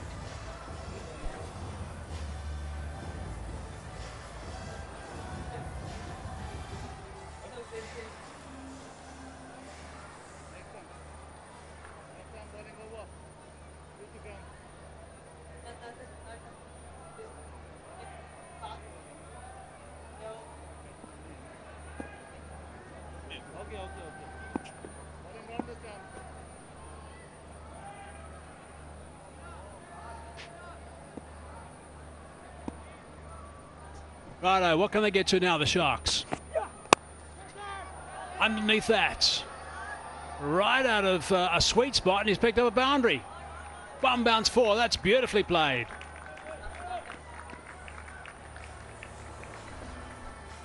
Aftab Ahmed walks in when the Gwadar are 92 for 8, and he just produces a beautiful shot right from the middle of the bat over the mid-off fielder for 4 runs.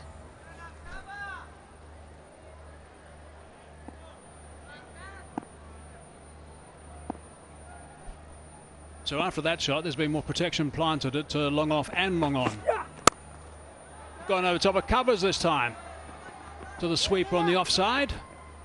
This time it's only a single.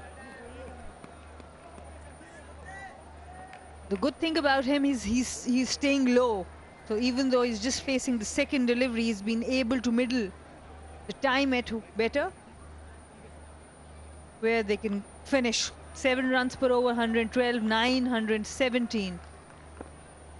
Tough task for them. Sharks got themselves in so much trouble right at the very top. Benkenstein and a different shot for 10, 1 for 12 when he departed. Hussain soon after 2 for 12. 98 for 8 now after 18. That's the last wicket. Off stump. Sajjad Ali with the slow one. Rolled the fingers over. It was almost a Yorker for the batter. Gets another wicket. Second for him.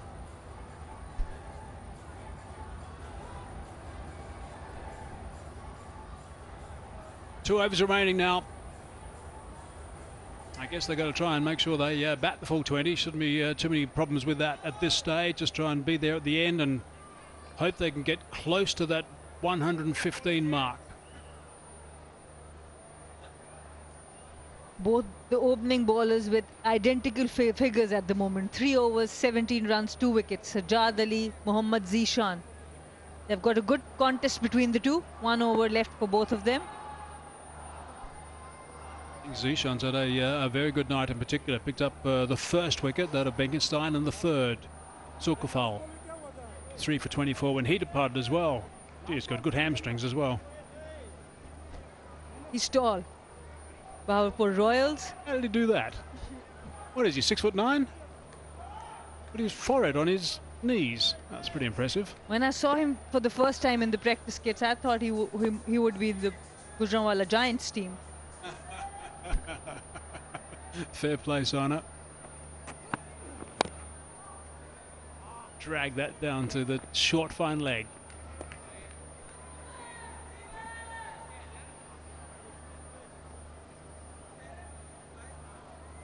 Then we would not have to remember the name of the team anymore.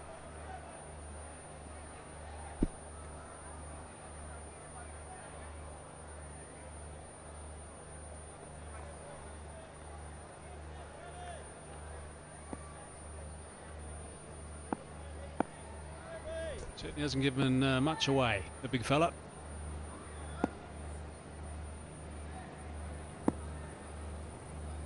Lovely run up. No doubt was anticipating he was going to back away and try and go through the cover region. Followed him. Good bowling. Aftab Ahmed was able to play to the covers in the previous over. Zik Oil, unveil the real, peel the label to win via lucky draw. Every week, prizes worth millions. $100 on the board now. And that's the slowest 100 by any team in Pakistan Junior League.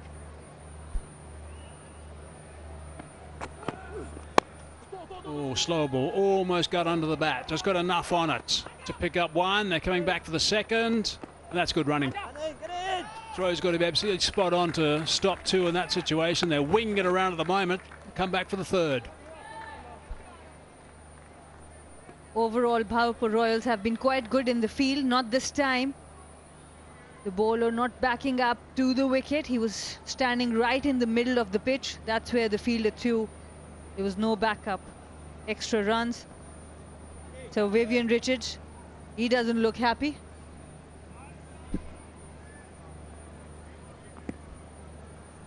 Looks far from it.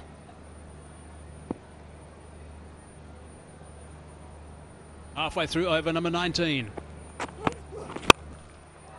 Good connection. Nice sound off the bat. One bounce, just almost 6. 4 it is though. Aftab Ahmed, he has looked good since he has come. A very good connection there. Mohammad Zishan going for that Yorker again. Faltered. It was a good length delivery in the end. Aftab Ahmed using the long levers. Very good shot. Arafat Minhas thinks they might be able to fight with the score.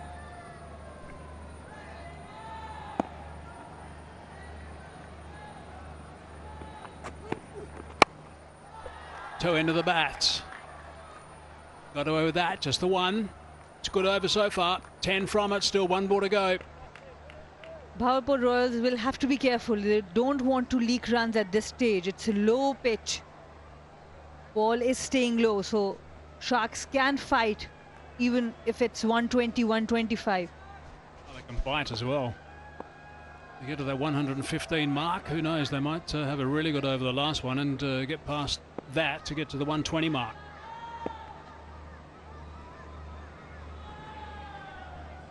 So other teams need to be mindful, like on a better pitch with better bounce, they were able to defend 131. So you don't want to give anything to them. On this pitch, even 130, 125, it will be a fighting score. Depends how they start. Those wickets at the top, it can always be a struggle from there.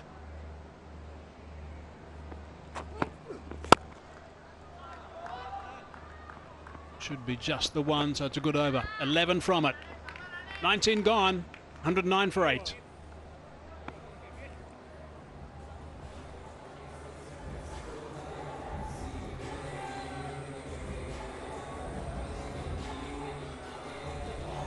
That's the match summary of the game where Gwadar Sharks defended 131. Arafat Minhas star with the bat and with the ball. He took 4 wickets for just 13 runs. It was against Gujranwala Giants, won by 44 runs.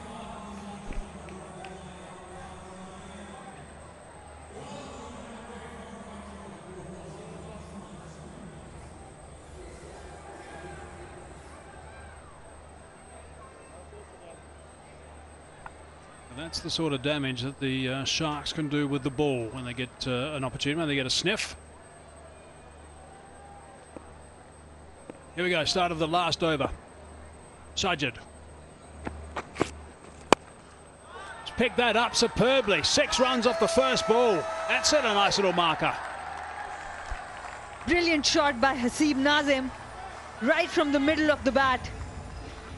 Sajad Ali going with the slow one on the first delivery of the over. It was a half tracker. An excellent execution there by Haseeb Nazim. They are giving themselves a real chance here, Gwadar Sharks.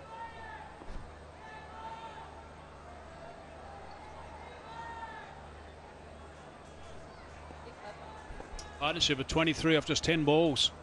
That's the last thing the Royals wanted at this stage. That's a little bit wide, but I think it's just inside that guideline. It is just a guide.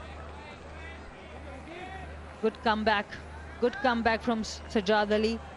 He has bowled well so far, and he needs to finish well for the Royals.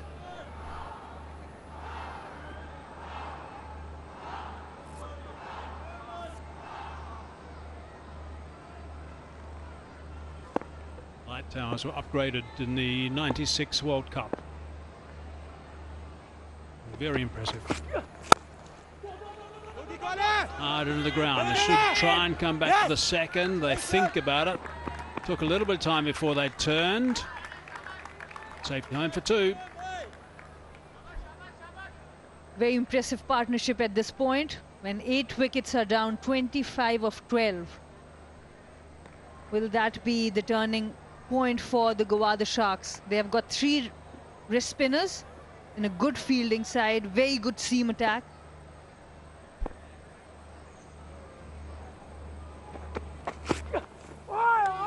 Big swing and a miss. Good delivery there. Sajjad Ali going fuller and straighter this time. No room for the batter to play with. He went for that big heave towards mid-wicket again. Couldn't connect. It was straighter, much straighter. I think he might have realised also he was perhaps trying to hit it too hard as well, rather than rely on the timing that we've seen, which has been so good for him so far. 2 balls left. Driving down the ground. Just the one this time, I'm sure. Oops, slight slip. Enables him to get back for 2. That's good awareness. Good running between the wickets from Aftab Ahmed, also supporting the partners. He was running to the danger end. The call was for 2. It was from the toe end of the bat. And not a good throw this time, otherwise Aftab Ahmed would have been a goner. An indication, I think, of the dew around the place. The fielder was screaming into field and he just lost his footing just a little bit before he picked the ball up, and the batsman spotted it. They were looking for 2 anyway, spotted it and scampered through safely. Last ball of the innings, and it's a good one to finish. They don't quite get to that 120 mark. It's going to be 120 to win. They finished in 119 for 8, which is overall got to be very disappointing for the Sharks. They didn't start well. The Royals did a fantastic job, I think, right at the start. Really did bowl superbly. And now I can see that they're just buzzing around a little bit in the middle there. Very happy with the work that they have done. And they should be happy. They restricted one of the best teams of the tournament to just 119 runs. They've got a good batting side with the likes of Basit Ali, Shahwez Irfan. Good overall, good team performance. The regular captain not playing, Arham Nawab, taking the reins, and he has done well with his 11. Just having a little bit of a grouping in the middle, just to have a bit of a chat about what is important about the rest of this game and how they can somehow snatch the game and get to the top of the table. I'm sure that's what they're thinking about. Perhaps not talking too loudly about it, because they've only done half a job at this stage, and it's a very good half job. No runs at the top. 25, Ibrahim. Then you've got to go down to 26 to Nazim, and then just a flutter right at the end. The partnerships, again, just a dozen. Then 28 between Ibrahim and Minhas. 16 between Nazim and Masood. And then 27 is almost the pick between Aftab and Nazim. 119 is where they finished. And the 2 seamers, they finish with identical figures as well. After 4 overs, 27 runs for a couple of wickets each. The bowler for me was Aram Nawab, again just 3.5 runs per over. The economy, Kharotai got important 2 wickets and a good overall bowling performance as a unit. 119 for 8. Only 4 extras. There's no doubt that the Royals are going to be the more buoyant team at the moment as they go to the halfway mark. There's a look at the targets. Royals need 120 runs. 20 overs they'll have, and they're going to have to go at 6 runs and over, and more importantly, I think, get a good start. That's going to be key. Right, let's go downstairs to Roha. Right, I've got with me Nangyalai Kharotai, who's bowled a brilliant spell, hails from Afghanistan. Let's speak to him about his experience of the PJL so far. आपके बड़ा ज़बरदस्त spell था आज, important wickets ली, Arafat की wicket मिली, तो spell के बारे में बताएं थोड़ा. बिस्मिल्लाहिर्रहमानिर्रहीम, अल्लाह का शुक्र अदा करता हूँ कि आज मैंने अच्छी बॉलिंग की है. आज मेरा प्लान ही यही था कि स्कोर में कम दूँ, विकेट के पीछे में नहीं गया कि मैं विकेट लूँ. तो मैंने एक ही सोचा था कि स्कोर में कम दूँ अपनी टीम के लिए, तो वो विकेट भी मिल गई और स्कोर भी मैंने कम दिए. ज़बरदस्त. अच्छा, अपनी बॉलिंग एंजॉय कर रहे हैं आप पीजेएल में? मेंटोर के साथ कैसा है इमरान ताहिर के साथ एक्सपीरियंस? माशाल्लाह हमारा जो मेंटोर है वो बहुत एक्सपीरियंस है, तो वो हमें बहुत चीज़ें सिखाता है बॉलिंग के बारे में, तो मैं उनसे बहुत ज़्यादा सीखता हूँ. अच्छा, क्रिकेट के अलावा भी आपको वो काफ़ी चीज़ पे मेंटोर कर रहे हैं, आपको काफ़ी कुछ सिखा रहे हैं, उसके बारे में बताएं. जी, वो हमारे लिए बहुत अहम है जो वो लोग हमको सिखाते हैं, तो हम कोशिश करते हैं उनसे सीखें. अच्छा, शार्क्स बहुत एक स्ट्रॉन्ग टीम है, आपने बड़ा अच्छा रिस्ट्रिक्ट कर दिया उनको इस टोटल पे. अब चेस किस तरह सेट करेंगे आप? इंशाल्लाह क्रिकेट हार जीत की गेम है, तो हमारे लड़के भी अच्छे हैं माशाल्लाह बैटिंग में, तो कोशिश करेंगे हम चेस करेंगे। चलें, ज़बरदस्त। पीजेएल का हिस्सा बन के कैसा फील हो रहा है, कैसा एक्सपीरियंस है? माशाल्लाह ये पहली बार है कि ये जूनियर लीग हो रहा है, बहुत खुशी हो रही है कि हम इंजॉय कर रहे हैं। चलें, बहुत शुक्रिया हमसे बात करने का, and all the best. Thanks. Thanks. Yeah, bowled nicely, 4 overs, 2 for 20. Rahat, thanks very much. So that's the story. It's a big game, this one. The Royals versus the Sharks. And a chance here for the Royals to go top of the table if they play really well here. They need 120 off 20 overs. And they need to go at 6 runs per over.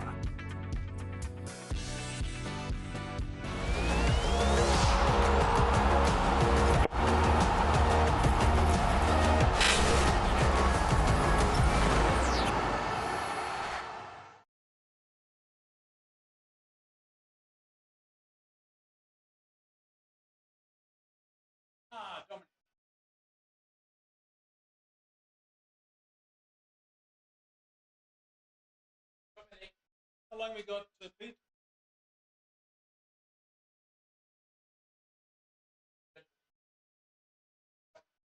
In 5 minutes.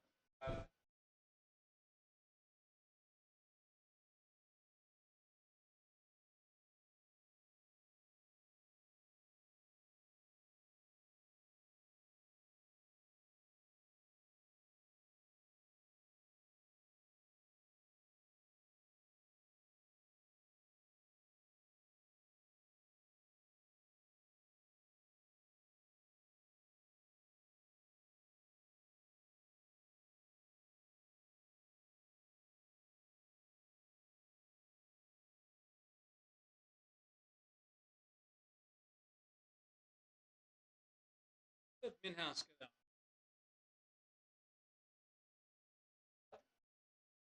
No, where?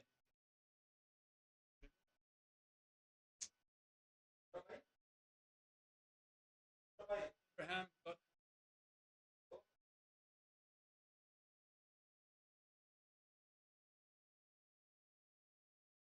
35. Thank you.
Okay.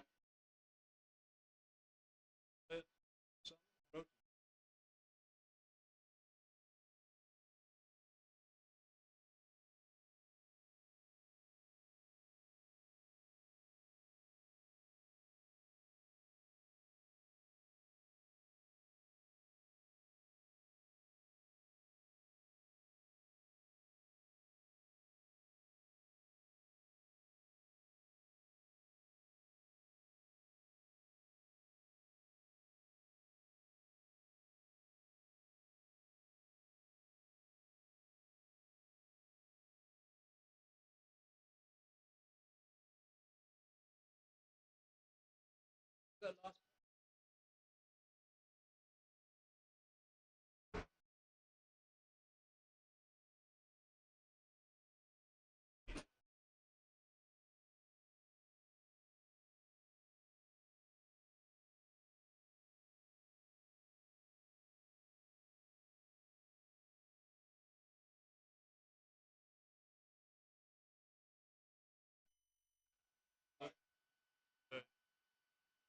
what phone is it?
Welcome back. We're about to get the second half of this second game underway now. It's the Royals needing 120 off the 20 overs. They need to go 6 runs and over. The start is going to be important. They've had a very good game so far against the top of the table boys, the Sharks. Let's have a look at the wickets that have gone down so far in this game. Benkenstein, a couple of lovely shots for a couple of boundaries, and then tried something a little bit too extravagant. Hussain walked across, he was LBW. And he was on his way soon after. Easy catch at the mid-on region of Zishan, the big fella. Torkafar was on his way. It was just a little bit unfortunate, I suppose. Just a little bit too high and straight down the throat of Fahan with the bowling of Paratai. And just almost over the top, but not to be. Good catch in the cover region from Afan. Masood was caught off. Very good catch, comfortable catch by Basit Ali at long off. For 20, so 20 and 25 the last 2 wickets. This was a hesitation and a run out. Another run out. We've seen plenty of those. Ismail this time was on his way for just a couple, and Sahib Sajid took care of him. So that was really good work at that stage. There was a bit of an annoying partnership, I suppose, of 27 of 15 balls at the end, which got them to the total of 120. We'll take a quick little break and be back shortly.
We're not too far away now from the start of the last half of the final game today, and what an exciting last bit it's going to be. 6 and over is what they need. It's a good total to chase down, and if they get this total, by the way, within 18 overs, they will go to the top of the table, the Royals, so that's a nice little incentive for them after performing nicely against the Sharks.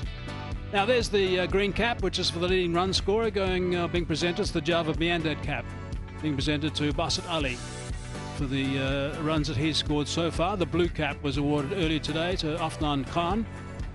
Is the Abdul Qadir cap winner for the most wickets. So the blue cap for the wickets and the green cap for the runs, and how wonderful it is to have Javed Miandad here to hand over that to Basit Ali. Gordon Parsons was also with him as a coach. And what a fine player he is, Dominic. You've seen a lot of him. He's looks like a fine striker indeed. Yeah, he's one of those players who you know is going to go on and have a very good career, in my opinion. Only man to get 100 in this competition. He's got a lovely balance at the crease. He times the ball really well. And I hope that he does push on. Mohamed Dayab Arif will be his opening partner. 3 overs, 1 for 20. So remember what just been told, that if they are able to get them in the first 18 overs, the Royals, they will go top of the table and leapfrog the Sharks. Don't think that the Sharks will give up. You've seen how Viv Richards gets behind his side and revs them up. He'll be telling them, come on, we can still bowl these out, we can defend this. And Viv is an extremely determined man, and he didn't look particularly impressed with what he saw in the first half, so he would have revved his troops up as the mentor. Mohamed Ismail is going to be looking to start proceedings. A couple of wickets right at the top can certainly set the cat amongst the pigeons. And that's exactly what the Sharks will be looking to do.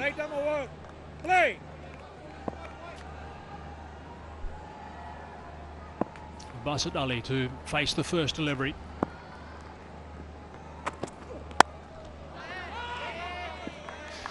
You can see straight away Basit Ali is looking to be aggressive. In my opinion, Mohamed Ismail and Mohamed Shoaib, I think, are the best combinations as well in this competition, as in pace bowlers at the top of the innings. They run in hard. They look to try and swing the ball early on, and hence why they've always seemed to get off to good starts. Their last game, 1 for 12 from 3 and 1 from 18 for 3 for Mohamed Shoaib. Oh, a little bit of extra bounce. Yeah, nice action. Those figures were when they bowled out the Giants for 87, when they defended that 131. He's got a lovely whip of his wrist and gets it behind, and that's what gets that pace. Little bit round arm, but I don't mind it.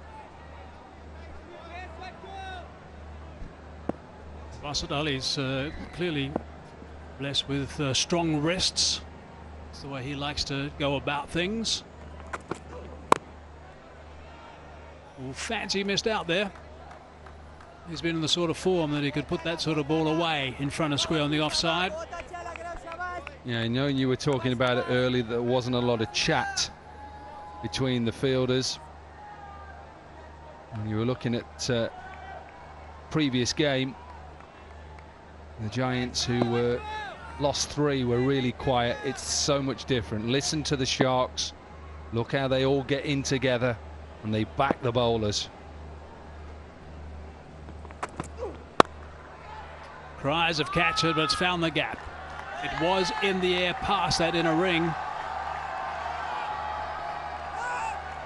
Thinking about coming back for the third, and they do that quite comfortably. Basit Ali's away. He just sat in the surface. I think he's wanting to hit this a little bit squarer. Because it came off quite slowly, he ended up having to put it just past extra cover, who was probably a little bit squarer. I think if it had been a bit straighter, that would have gone straight to him.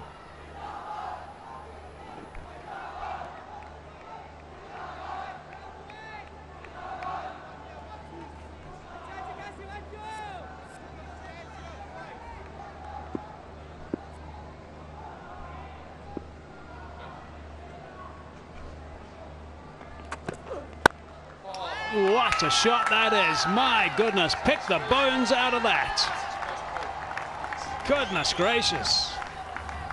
His first game, he bowled well, 3 overs, 1 for 21. Have a look at this, cross seam, on the up, beautiful, absolutely beautiful. Whatever form of the game, that's what you want to see.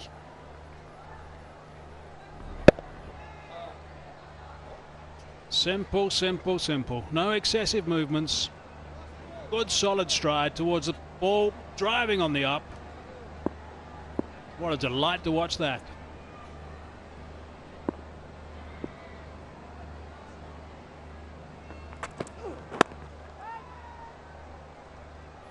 No run there. 7 off the first. Yeah, just have a look at this. Let's watch his position. Easy look at the top arm. Doesn't look to overhit it. Not really foot movement getting towards the pitch of the ball. It's just hands, balance and timing. Just a little bit of a skip at the end as well. There we go, letting everyone know how much he enjoyed that. Now, double header tomorrow, the Hunters versus the Giants. That's the first game at 1:15 local time. That's game number 1 on a Saturday. Game number 2 is going to be a beauty as well. The Royals versus the Raiders. Just before 6 o'clock, 5:45. You can join us for that one. You can also come down to the ground. It's free. Come and watch. A few more people in tonight. You can sense that they've coming in. Let's hope they come in tomorrow.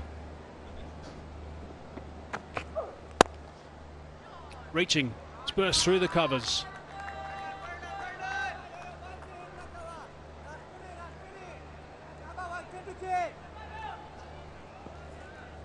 There's plenty to play for tomorrow. Plenty to play for the rest of this game. Just a reminder, within 18 overs, if they win, the Royals will go to number 1. So there's a little start. And then tomorrow we've got nice little clashes to look forward to. Hunters are going to look to play spoil sport. That's all they can do from now. They're out of the final 4. Edge finds the gap. Races away for 4. Tayyab Arif again trying to just use his hands. This one just slightly goes away. Oh, he's feeling for it a little bit more. First slip is wide. Not sure even if it had been in the right position that would have carried. If had to be really close. But he'll get a little bit of movement. Mohammed Shoaib again a little bit slingy. And he's got a good wrist. You can see that he's not in the normal first slip position. He's gone to second, so a big gap.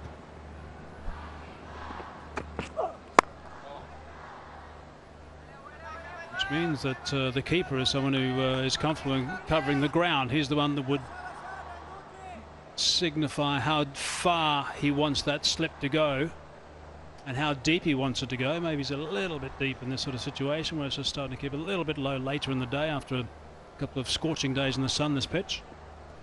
Yeah, what you'd say is that the keeper and the slip should be the same distance.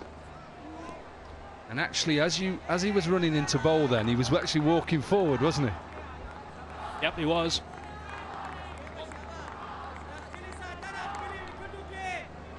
But not for long. Okay, just walking forward a fraction. Well, not in that one, that was the slip. Gap. Just at around the first slip region that wouldn't have carried, I don't think, because of where they were standing. 2 balls left in Sharp's first over. Sparring at that. Yeah, I'm a bit surprised that he took slip out because he's getting a little bit of movement. Think about the total that they've set. You've got to try and take wickets in the power play. If the Sharks are going to win this game, I think they're going to have to bowl. Well, they've got to bowl the Royals out. It's simple. So I haven't seen anything yet to actually say that these batters are looking to hit you through mid-wicket. So why would you have a mid-wicket? Get mid-wicket in its slip. Come up a pace or two. Also, the keeper is standing a little deep, I feel.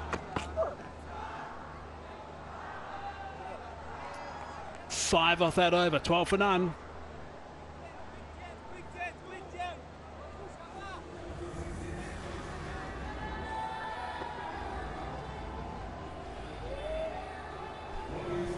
So just to tell you how it goes out after the league basis, that's why it's important you get in the top 2, because whoever wins that qualifier 1 goes straight through to the final. If you get in the top 2, then you have another chance in qualifier 2 to get to the final. Obviously there's an eliminate between 3rd position and 4th position. That'll take you to qualifier 2. So coming 3rd or 4th, you've got to then win another 2 games to get to the final. So hence why these teams now are battling to be in the top 2. Just over the top. And that's going to trickle away for a boundary. First ball, the over. Yeah, full. Ismail is just trying to look for a little bit of swing and is just slightly over pitching, a little bit wide as well. Is making it that Basit Ali can just try and get his hands through it, just loses a bit of shape. Whether he's trying to overhit this, and that's exactly what he's doing. See how his back leg collapsed as well? Yeah, I think you're right. I think he's trying to overhit. Just needs to just relax a little bit. Perhaps a little bit of excitement about this total they're chasing. Again. Just relax. That's what he needs to do. Just relax. It's a good piece of bowling. He is allowed to bowl your ball that can just move. Not every ball is going to be straight for you. He's trying to overhit it. It's good cricket, this. Sharks trying to look for early wickets. Basit Ali trying to carry on the form he's been in. And I think he's probably just taking a bit of time out. His gloves now, taking them off. Settle down. He's got to make sure they just works it around a little bit, I think, for a while, just to regain his composure.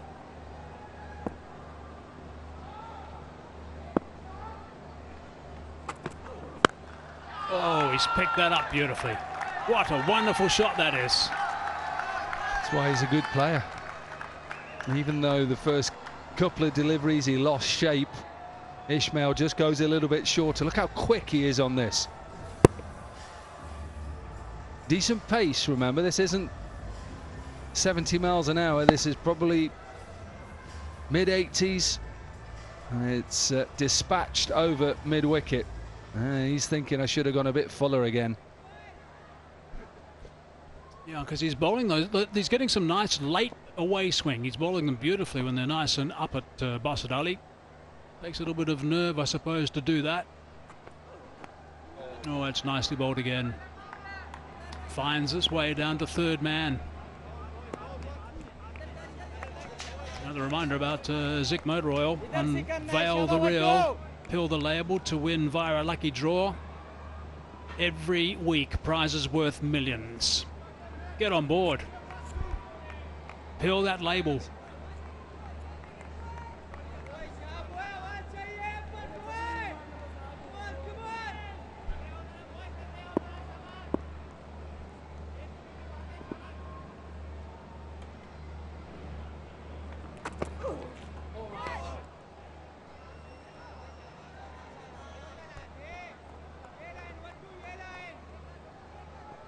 Every time I see this, Mohamed Ismaili impresses me. The fact that he can get a little bit of movement out of what has been quite a flat pitch. Gets bounce as well. All it is as a young man is just keep repeating it. Learn how to just keep repeating that delivery all the time. You're going to have a very successful career. And that one just holding its line a little bit longer. Still beats that outside edge. 9 off the over, 3 overs gone, 21 for none.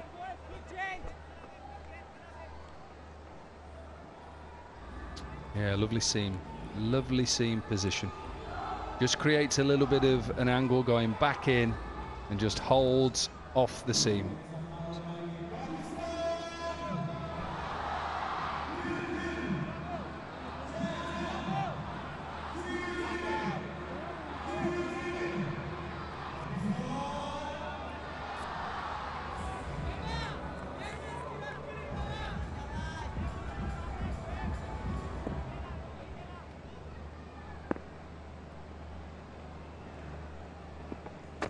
Shob again. Looking to play that nice and fine between the keeper, if you like, and also that third man. And he's bowled nicely, Shob. He's bowled a couple of maidens in this tournament already. There's only been a handful, just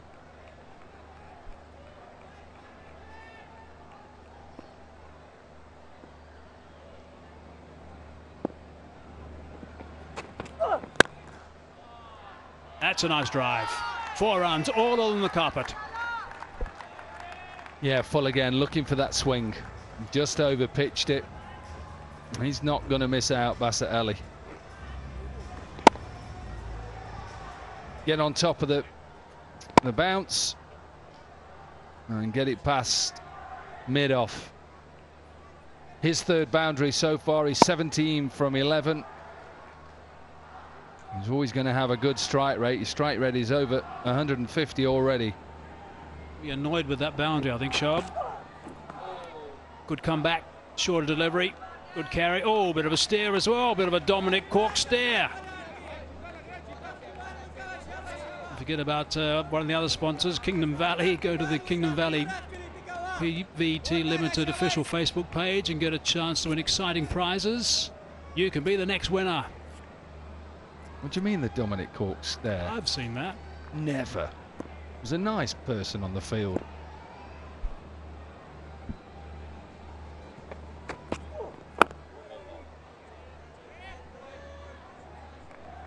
.63% of his deliveries leading to this game have been dot balls. Shob, that's how impressive he's been. Beaten the bat many times. That's how he was dismissed in the last game. A little bit of movement away. Not too much footwork from Basit Ali, and a fine grab behind.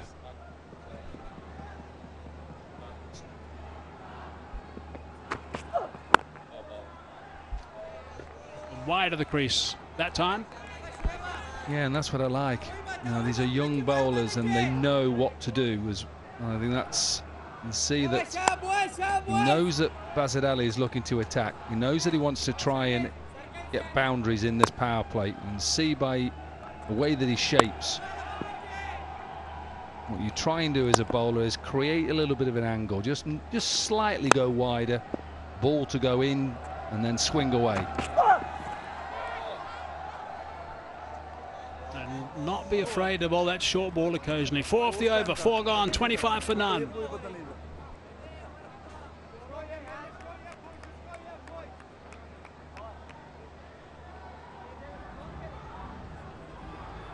That's why he was given the cap a little bit earlier from Javed Miandad. Top of the tree at the moment with 182. I'm sure he'll want to take that on with this run chase. 95 still required from 96. He's 17 from 15. Second 50 for the man on second on the list, Chevon Daniel, 161. And Arafat Minas, who has won quite a few awards for all-rounder as well of matches.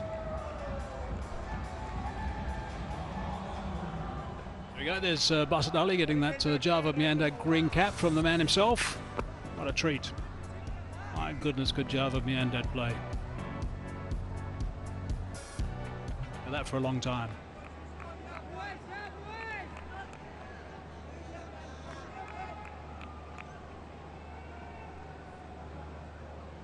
So 4 overs gone, 25 for none. Off top now, into the attack. A little bit of movement in towards the right-hander. Yeah, he's a different type of bowler. You can see that he runs up quite straight and then jumps wide. Watch his wrist position. You see how it's pointing towards fine leg. So his natural delivery is back into Basit Ali.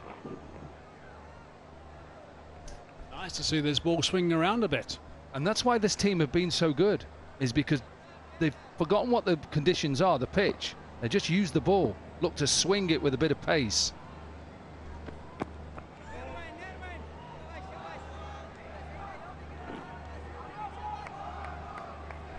They've got a bit of zip about them, that's for sure, and I think they're probably hurting after that batting performance earlier, and the bowlers are out to prove a bit of a point.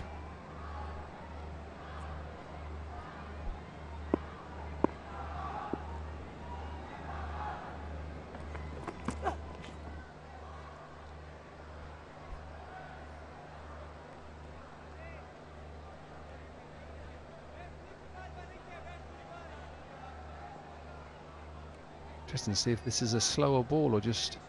Oh, it's a seam up.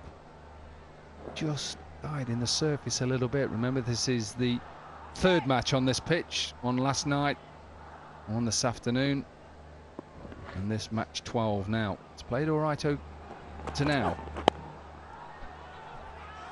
Nicely worked off his hip.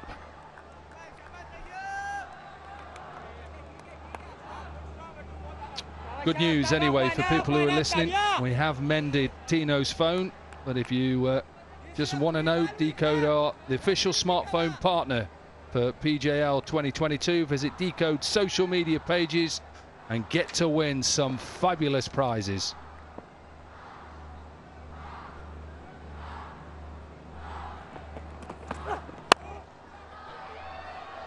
No ball called. Just one bounce. About a yard or two short, that's all. Well, I want to say that Basit Ali heard the call, but I don't think he was worried about any call. He just saw the length of the delivery. And it is a no ball, you can see with that, but I think he was always looking to go over mid-off. Extra cover, and sliced it away. Over point, one boundary, one bounce for a boundary, and on a lovely free hit now. Oh, it's a very, very slow delivery, and it ended up right in the block hole. That takes some doing. That's brave as well. Look at him. If you look at Basit, he just doesn't know. Clever this, and brave. Free hit. It's like an off spinner that just comes out the top of the hand. Franklin Stevenson from a long time ago used to bowl that delivery. That is a blast from the past. I still think the best slow ball I've ever seen, or not seen, one of the two.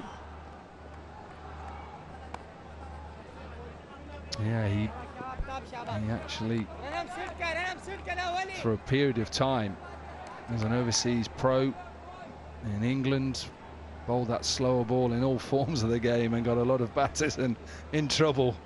It's arms and legs going all over the place, and suddenly that looping slower ball.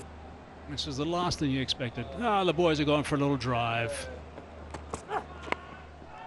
Oh, that's nicely whipped away on the leg side for 4. That'll be annoying for Aftab up to working hard on that over. 11 from it. 5 gone. 36 for none. Just sliding leg side a fraction. Just started to go a bit too early. The line wasn't quite right.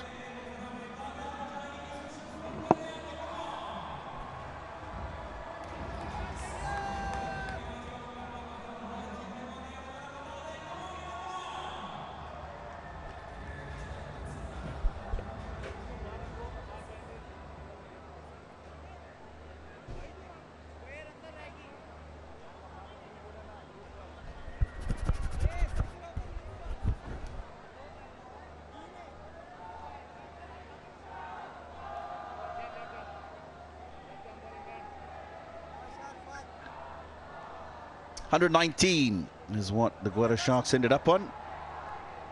Bahawalpur Royals, 36 for no loss, 5 overs in. 84 still required from 90 balls.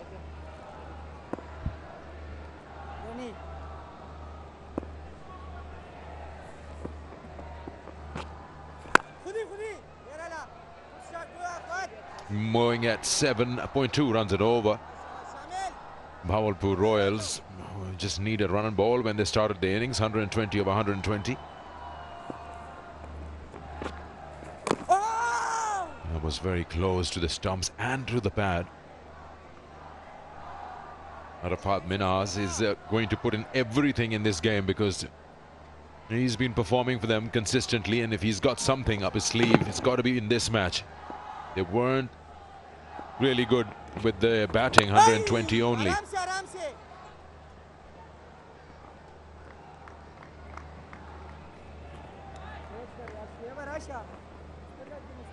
Pretty simple run chase for the Royals, who started off well. Had a big chase already in the competition, 180. Where, of course, Basit Ali led the onslaught. the only 100 of the competition thus far.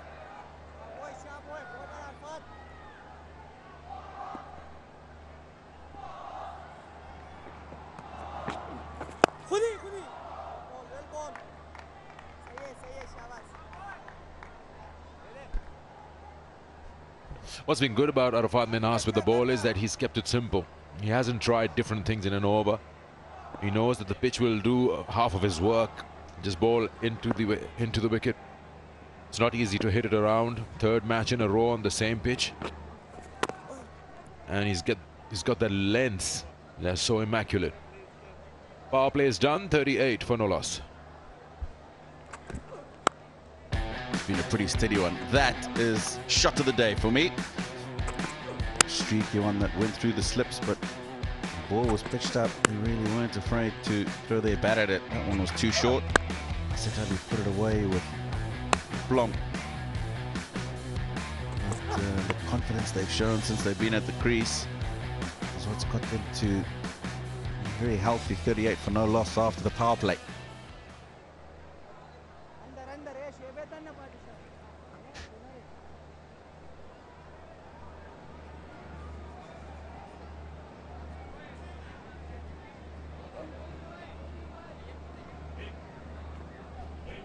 तू इधर आ जा।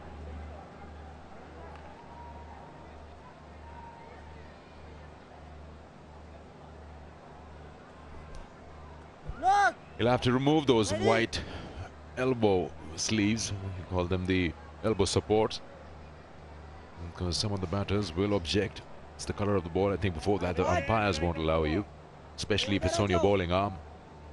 Saad Masood, his best 3 for 26. Now remember, long back in the World Cup, Australia versus West Indies, Curtly Ambrose wearing white coloured wristbands, and Dean Jones objected. He had to remove them. Though he was quite surprised and very upset. If I remember well, there weren't too many deliveries that were pitched up after that from Curtly Ambrose.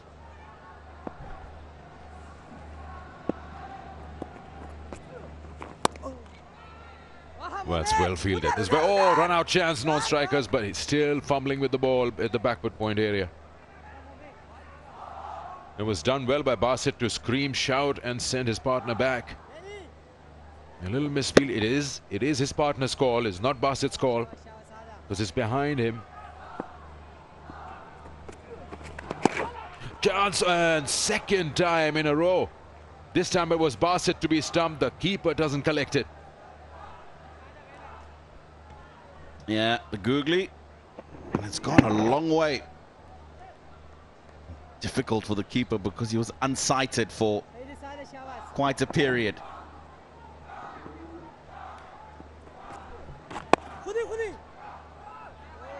Another keeper probably on the second attempt wouldn't have tried to catch the ball. He would have tried to slap it onto the stumps. We learn those things with time, just reflexes. Yeah, coming back to that, Dean Jones did mention the whole story on telly. He said after that, it was a moment where I was asking myself, why did I ask for the removal of those bands? That's a boundary with the inside edge.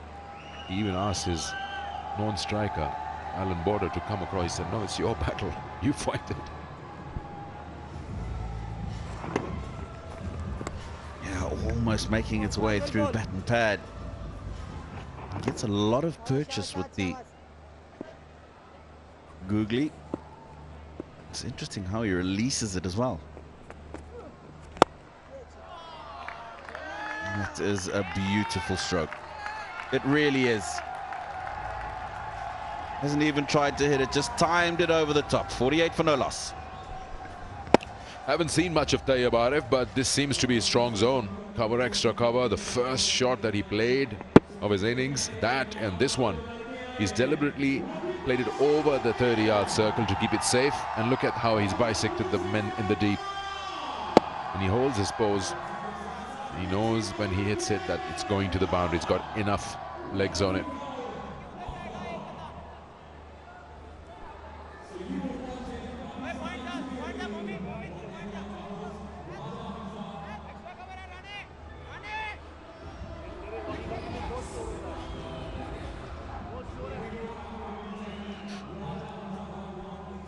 been very good with the number of extras by all the sides. Initially, when we started off with the PJL, we were having like a wides galore. There's 2 extras right now. Come on, boys! And it was Bahawalpur itself when Zishan was bowling. Arafat Minhas will bowl his second over. Had 2 opportunities in the previous over, gone begging. Big shot and gone. That is exactly what I was saying. Opportunities being missed, and here we go. Basit Ali has been dismissed. I think the bat's just closed on connection. It has, and that's why he hasn't hit it as well as he would have wanted. It's the right ball to try and hit. Catch taken down at long on. Look at that celebration. Understands how important the dismissal of this man is early.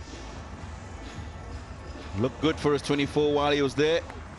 Bahawalpur Royals 48 for 1.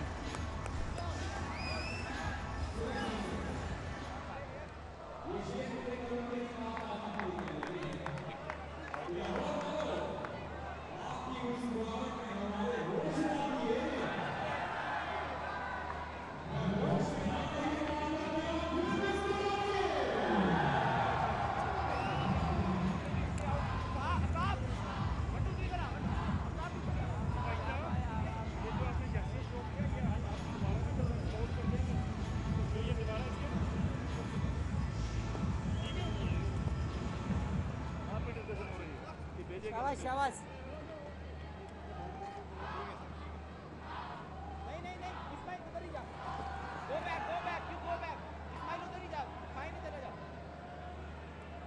खुश अब तबा शाबाश यार फहद शाबाश Left-hand bowling ground. Chavez Irfan is the new batter in. He's their wicket-keeper batter, but he wasn't given the gloves today. Quite a few changes that Royals made. Even the captain sat out.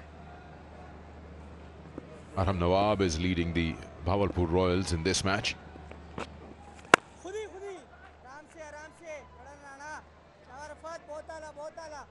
It's once again him, Minhas, with the wicket, the breakthrough.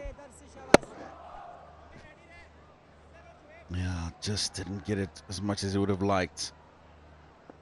Another 50 centimeters probably would have been safe. Sliding down the leg side.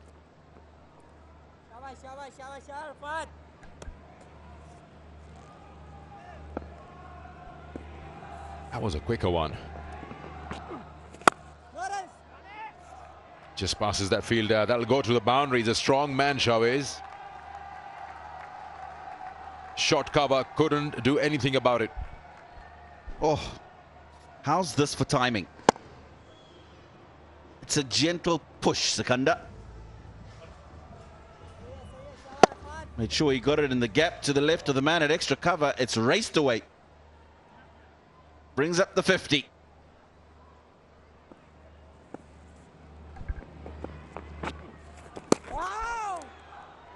Wide. Takes the extras to 3.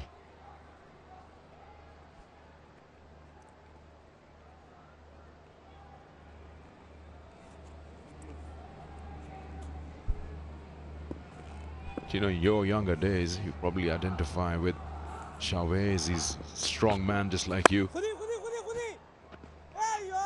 That should have been stopped, really. From Minhas' standards, it should have been. And I used to have the gloves too earlier on.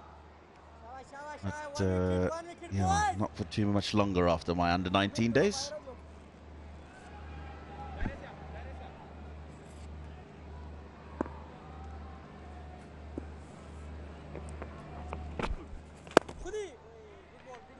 You kept wickets in your second ODI. You're not a genuine keeper, are you? Oh, how did that go? I was then, but it's end of the over here, Sikandar. 55 for 1.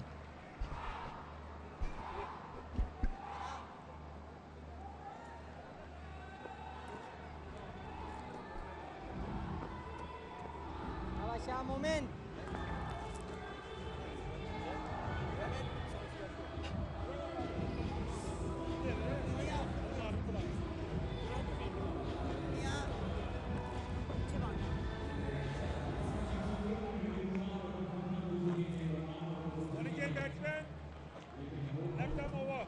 Arafat Minas got a bit of support here.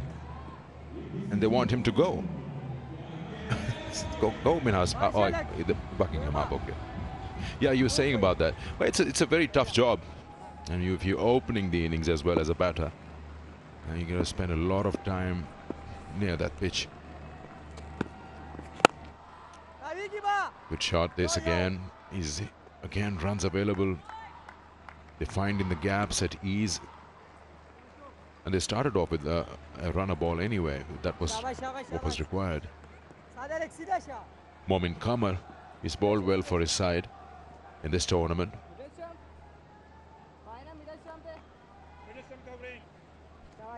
A young boy from Faisalabad.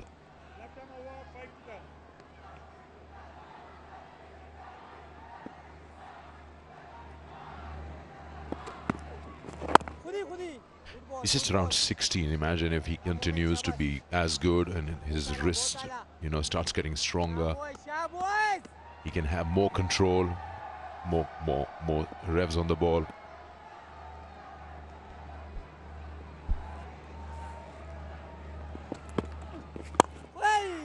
That's why this bit of confusion. You take the single in the end.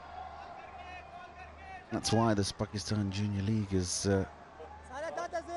such a great initiative. These young boys have been subjected to the top Pakistan cricketers at under-19 level, as well as from around the world.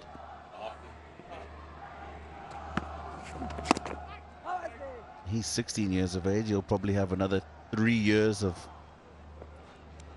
the Pakistan Junior League. By then may have been identified by one of the PSL franchises or the under-19 Pakistan selectors. So there's so much opportunity for these youngsters playing in these competitions, and even more so for the younger ones like Kamar. The captain of the Royals is also from Faisalabad, and him and Momin play for the same team in Faisalabad. Both of them spinners.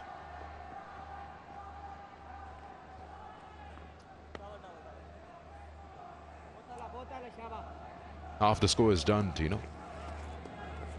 Need 120, already 60 there. And with a lot of overs available. 9-11 after this. He swept that nicely. He swept it from in front of middle and got a boundary. 9 gone, 64 for 1. Yeah, I had my heart in my mouth when I saw him go down for the sweep shot, because the ball's quite full. And as you say, he's taken it off middle stump, but he's watched it all the way onto the bat.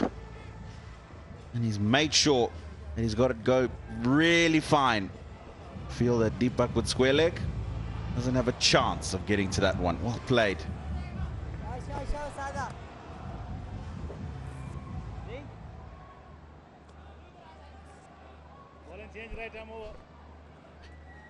And that shot, you're so right. When he played that from in front of the stumps, I said, oh, if he misses that, there's no way, there's no escape.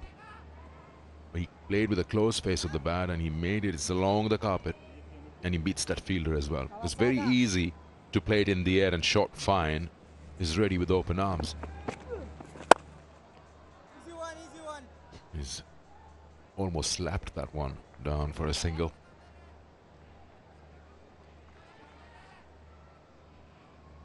Today the Sharks just managed 120. You just could feel a sense of urgency in their batting.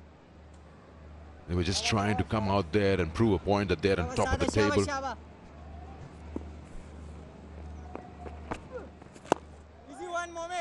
Almost a sense of overconfidence. Lost wickets unnecessarily and continued to play rash strokes when they had lost early wickets. That's what I just couldn't understand.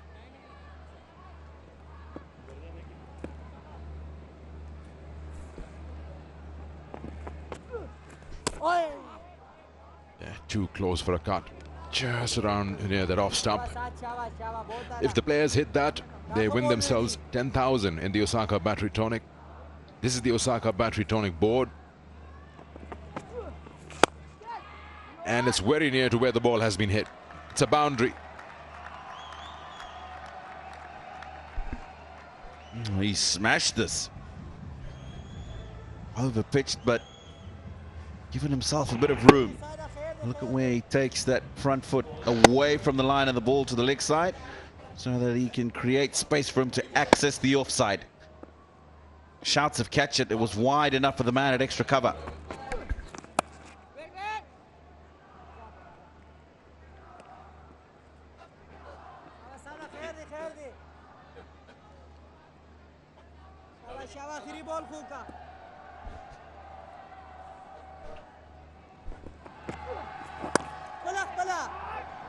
Top ball to end the over. It's 70 for 1 after 10.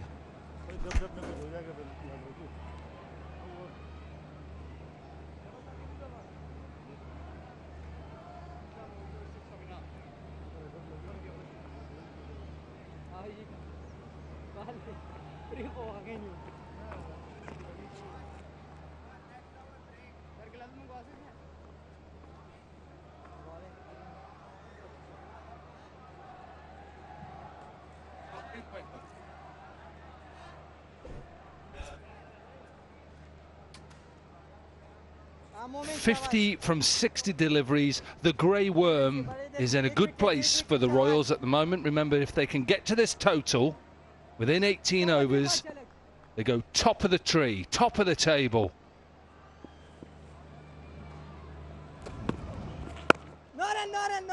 Momin Kumar, who is bowled 1 over for 9. I like this left arm wrist spinner, Sanamir. He has been really effective for the Gwadar Sharks. Not many batters have been able to pick him well. Oh, this is cut away quite nicely. A good piece of fielding as well. Partnership 23 from 21. The youngster Tayyab Arif has really impressed me. He has bowled well, 3 overs, 20 runs for 1 wicket and looks really good with the bat.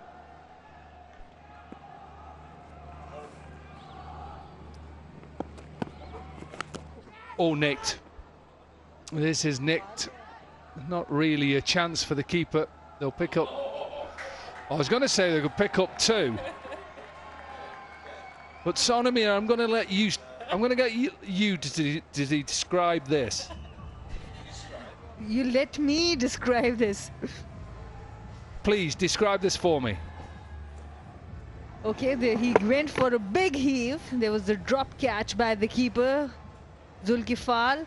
Everyone thought it would be a double, and then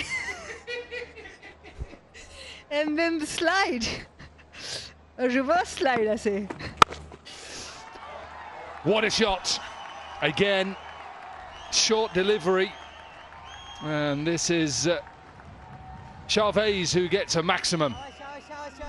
Very good player, Chavez. We saw him with the gloves behind the wicket. He took a brilliant catch. Today he is playing as a player. Just look at that, the kind of power he created. His base was still not very firm, but the kind of power he created with his arms, that's incredible. Yeah, they want this game finished. They want to be top of the table tonight.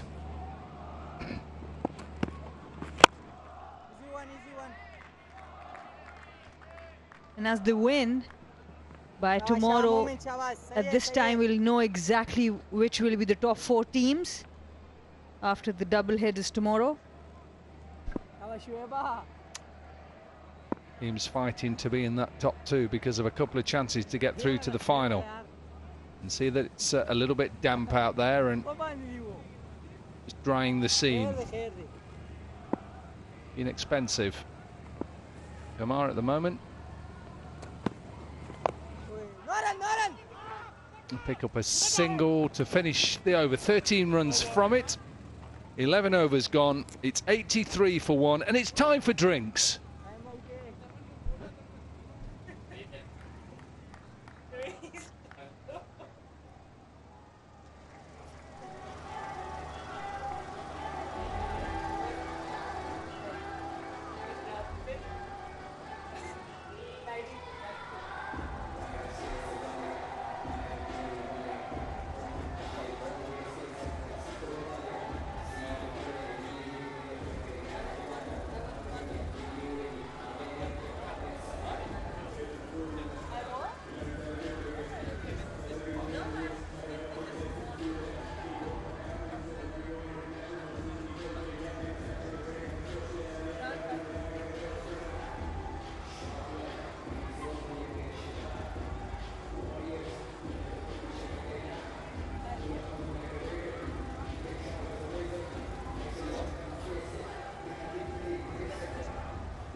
83 for 1, then 11 overs gone.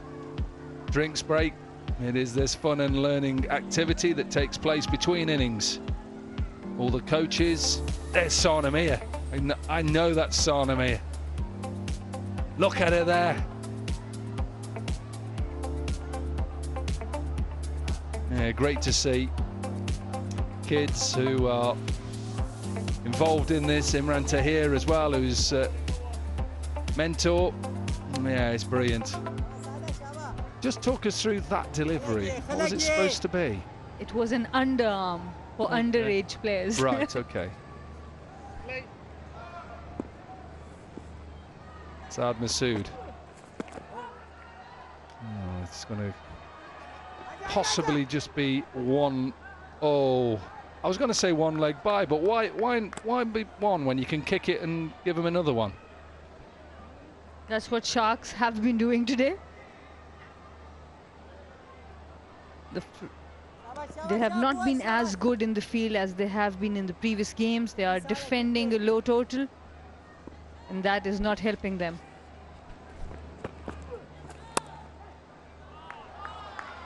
Good shot. Little bit of width, and two fielders behind point, and he bisects it right in the middle and runs away. Very impressive, Tayyib Arif. He's been reading the spinners so well. Just look at that front foot and then the weight transfer on the back foot. And excellent selection of the gap. He knew there were two fielders. Really impressive.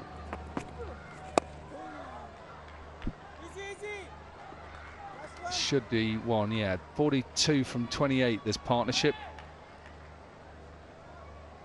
Inverex Solar Energy. Visit Inverex Solar Energy social media pages and get a chance to win exciting prizes. Every time Gwadar Sharks have played, Arafat Minhas has been the player all-rounder. Edge again, and it might run away for 4 runs.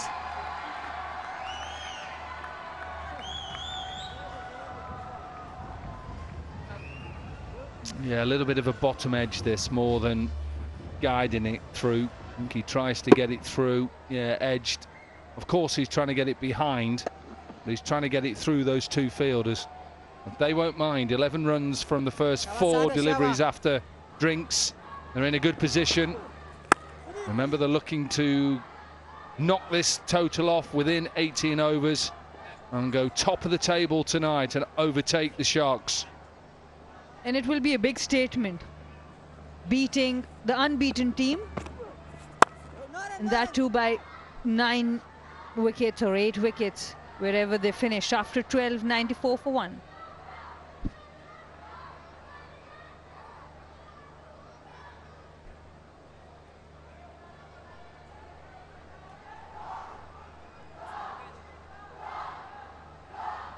Yeah, there's some big games coming up at the top, but there's also some big games coming up where you're thinking about people who are trying to get in the top 4 as well. Hunters, we know, are out.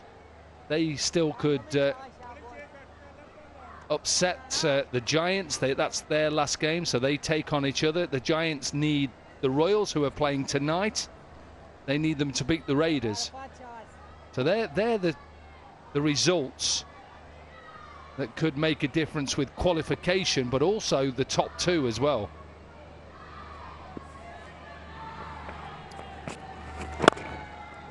Basically, if the Royals win today, then we will have the 3 final teams, and there's only 1 team left. If they lose today, the Royals, which doesn't look like as a possibility from here, then only there can be another team that comes in.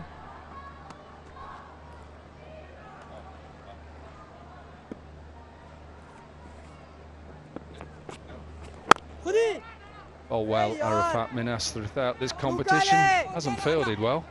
Just let that straight through his legs. Asaka Battery Tonic. Come on, boys. Asaka Battery will give a reward of 10,000 rupees for every shot that hits the Asaka Battery Tonic board. So come on, let's have one. Chavez, maybe got to hit it here. You've got to sweep it. That's what you've got to do. Sweep it over the man. It's short, fine. Oh, gets an inside edge, just misses that. There's only one place he's going, back to the pavilion. The arm ball by Arafat Minhas, inside edge. Lucky not going on to the stumps.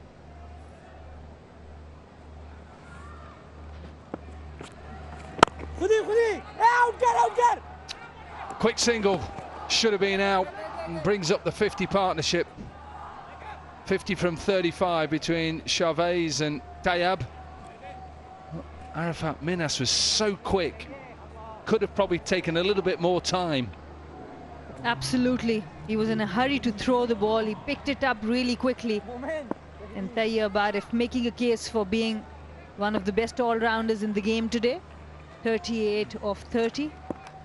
Well supported by Chavez, 30 of 21. This one clipped away. It'll be another 2.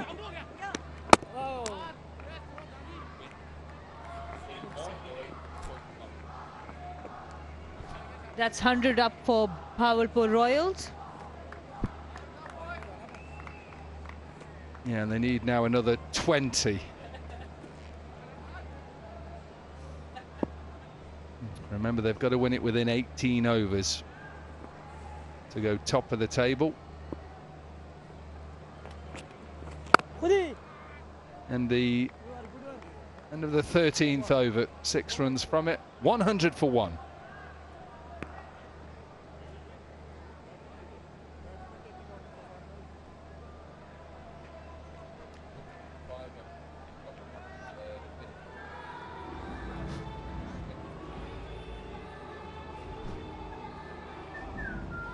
In control at the moment, the Royals. Remember, they're trying to increase their run rate to go above the Sharks at the top. Forget that 42 balls. To do that,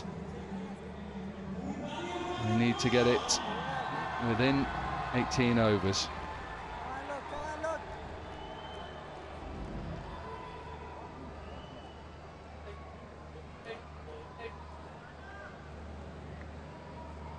Luke Benkenstein.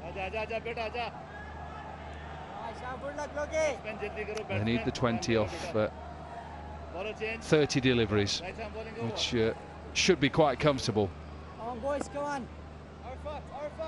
Arfat.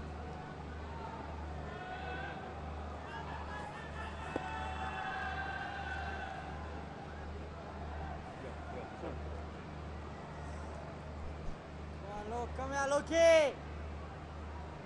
Come on, boys.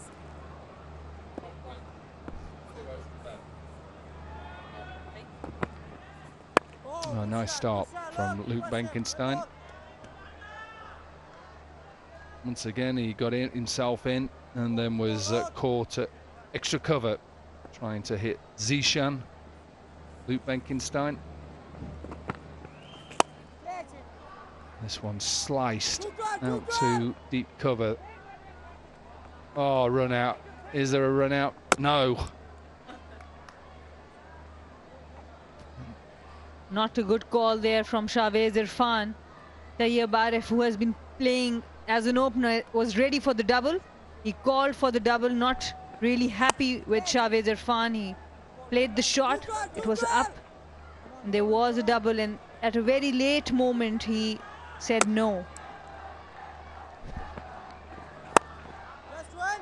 Well, what does it? And I think this is what coaches need to talk to these batters about, is earlier calls. It's simple.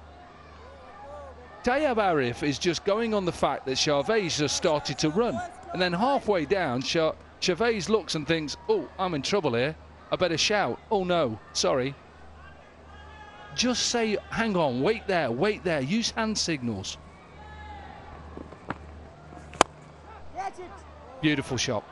It's a very, very good shot. Gets it past extra cover, well-timed boundary. Quite a talented cricketer, Chavez Irfan. With the bat, he looks so good inside out. Playing the leg spinner with the spin. without any risk. He was well above that cover fielder, clear of that fielder. Good behind the stumps, even though he didn't keep for the Royals today. He was in the field, took a couple of catches. Pulled away, maximum. So they're on the verge of winning this game. 12 runs from the over so far, they need 8. And he overcorrected this time. Luke Benkenstein shot delivery within the stumps, and he was on the back foot really quickly. Shahwez Irfan with the maximum. He's showing his range. The previous boundary to covers, this boundary to deep mid-wicket. Full inside edge. Finished the over off with a single, 13 from it. 14 overs gone, it's 113 for 1.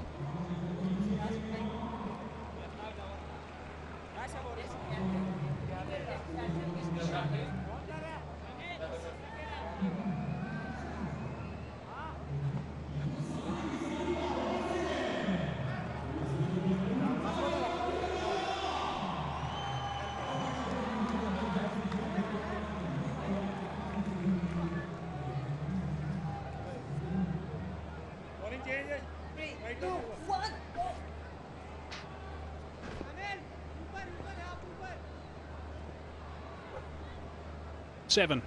That's all they require now. So many balls remaining, and looks like they're going to go top of the table, which is going to be a remarkable performance from the Royals.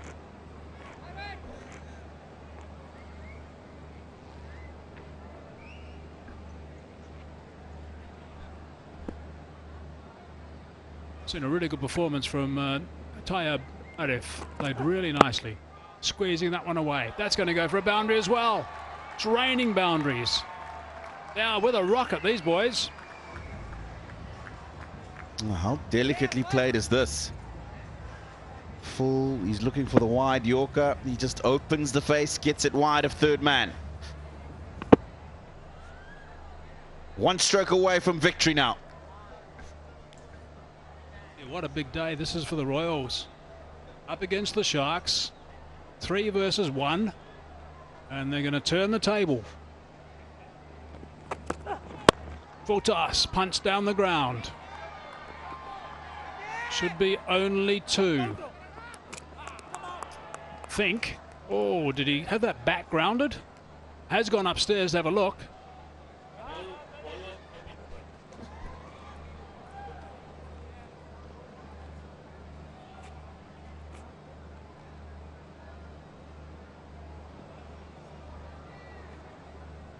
It's going to be tight.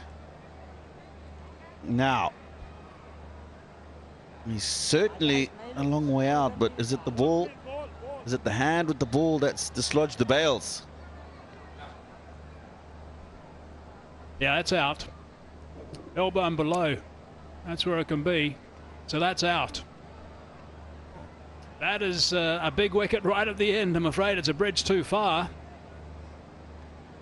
Very good return right over top of the bails. Optimistic, looking for that extra run. And it's a sad end for what has been a wonderful, wonderful knock, that's for sure, from Tayyab.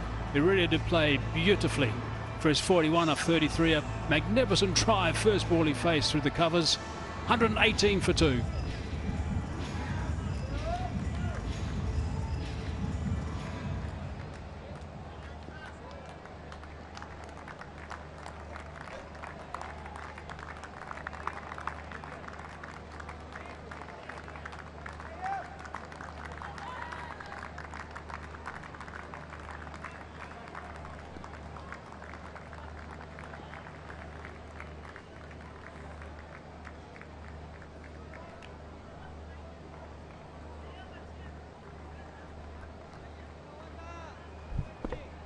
Just a couple of runs now. Plenty of balls left. Shahwez has arrived. Loud scream of no.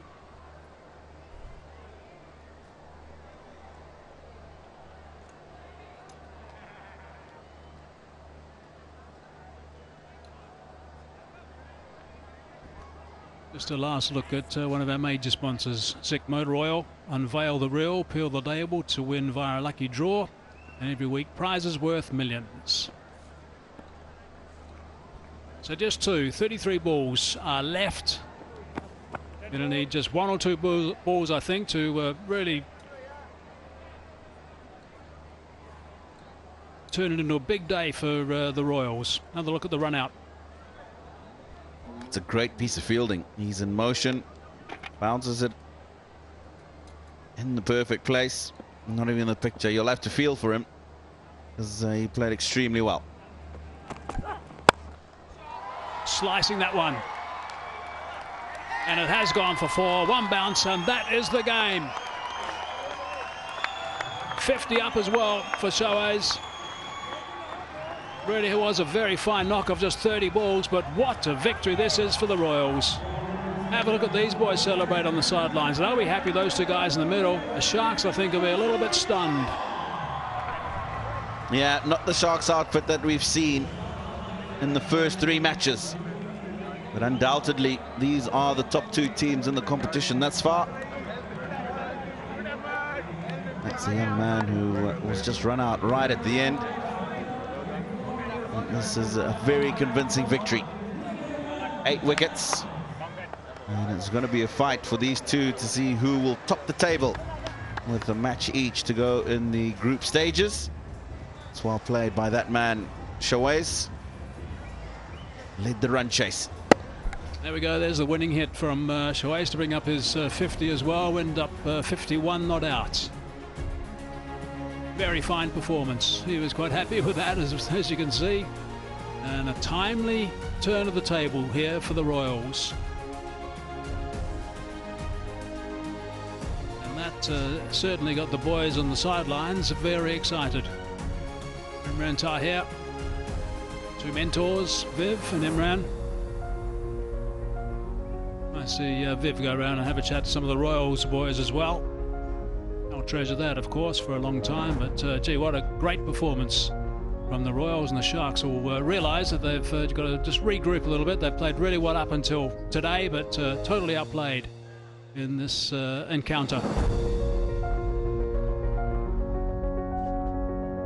Look at the Royals batting card. Basit Ali played pretty well for his 24 off 26. Just was trying to hit the wood a bit too hard, I think, at times, and lost his shape occasionally. And Tayyab Arif played beautifully for his 41, and Shohei's 51 was magnificent. Yeah, the bowlers struggled. There were several used, 7 of them. Just Minas, the one who managed to break through the defences in a couple of run-outs, but a fantastic chase by the Royals.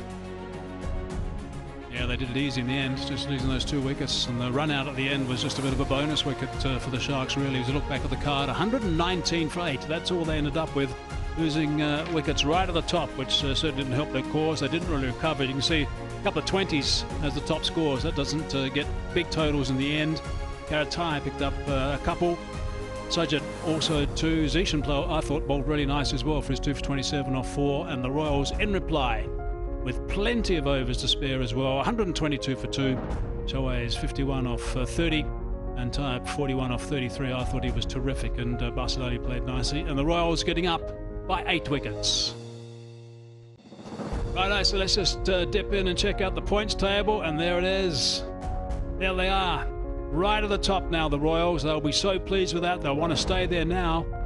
They've got 6 points along with the Sharks, same number of points, but that net run rate is a very good break on the Sharks after that performance. And the Warriors at number 3, the Raiders at 4, the Giants at number 5, and then the Hunters bringing up the rear. And a reminder again that the top 4 teams qualify for the playoffs. But today has been a day that certainly has belonged to the Royals, and they are now top of the tree. Okay, time for us to take a break. When we come back, we'll have the presentation.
Just a quick opportunity just to recap on the match summary. The Sharks making 119 for 8 off their 20 overs, didn't get a good start with the bat and never recovered after that, unfortunately. A couple of 20s, in fact 3 20s, didn't cut the mustard, and 2 wickets apiece for the bowlers, the seam bowlers in particular, and the Royals 122 for 2, and they got up with 5 overs and 2 balls to spare, so really good work with Shoaib's 51 and Tayyab 41 as well.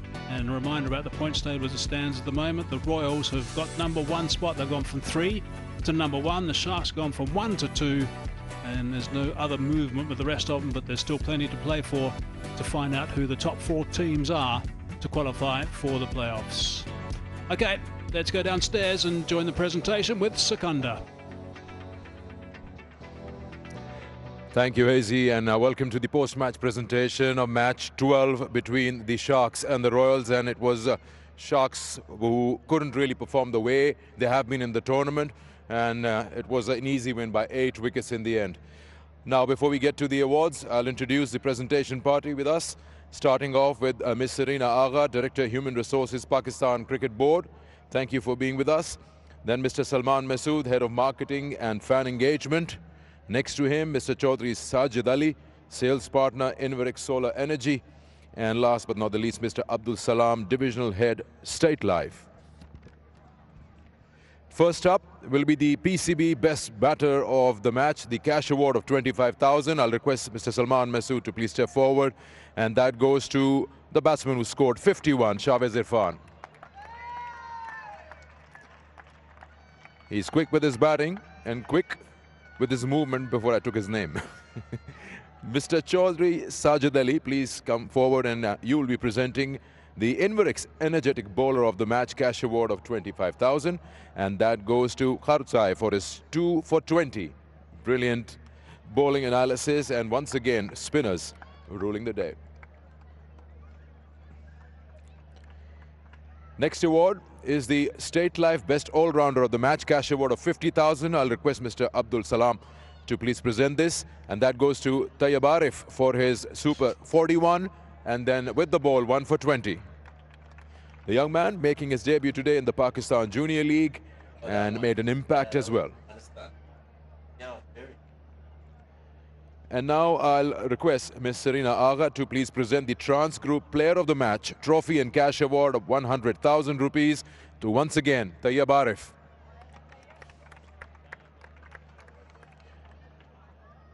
We'll speak to Tayyab Arif after he's received his trophy and cash award.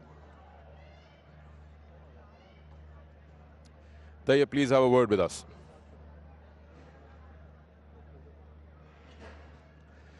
सबसे पहले तो सबको बताइए कि आपकी as क्या है?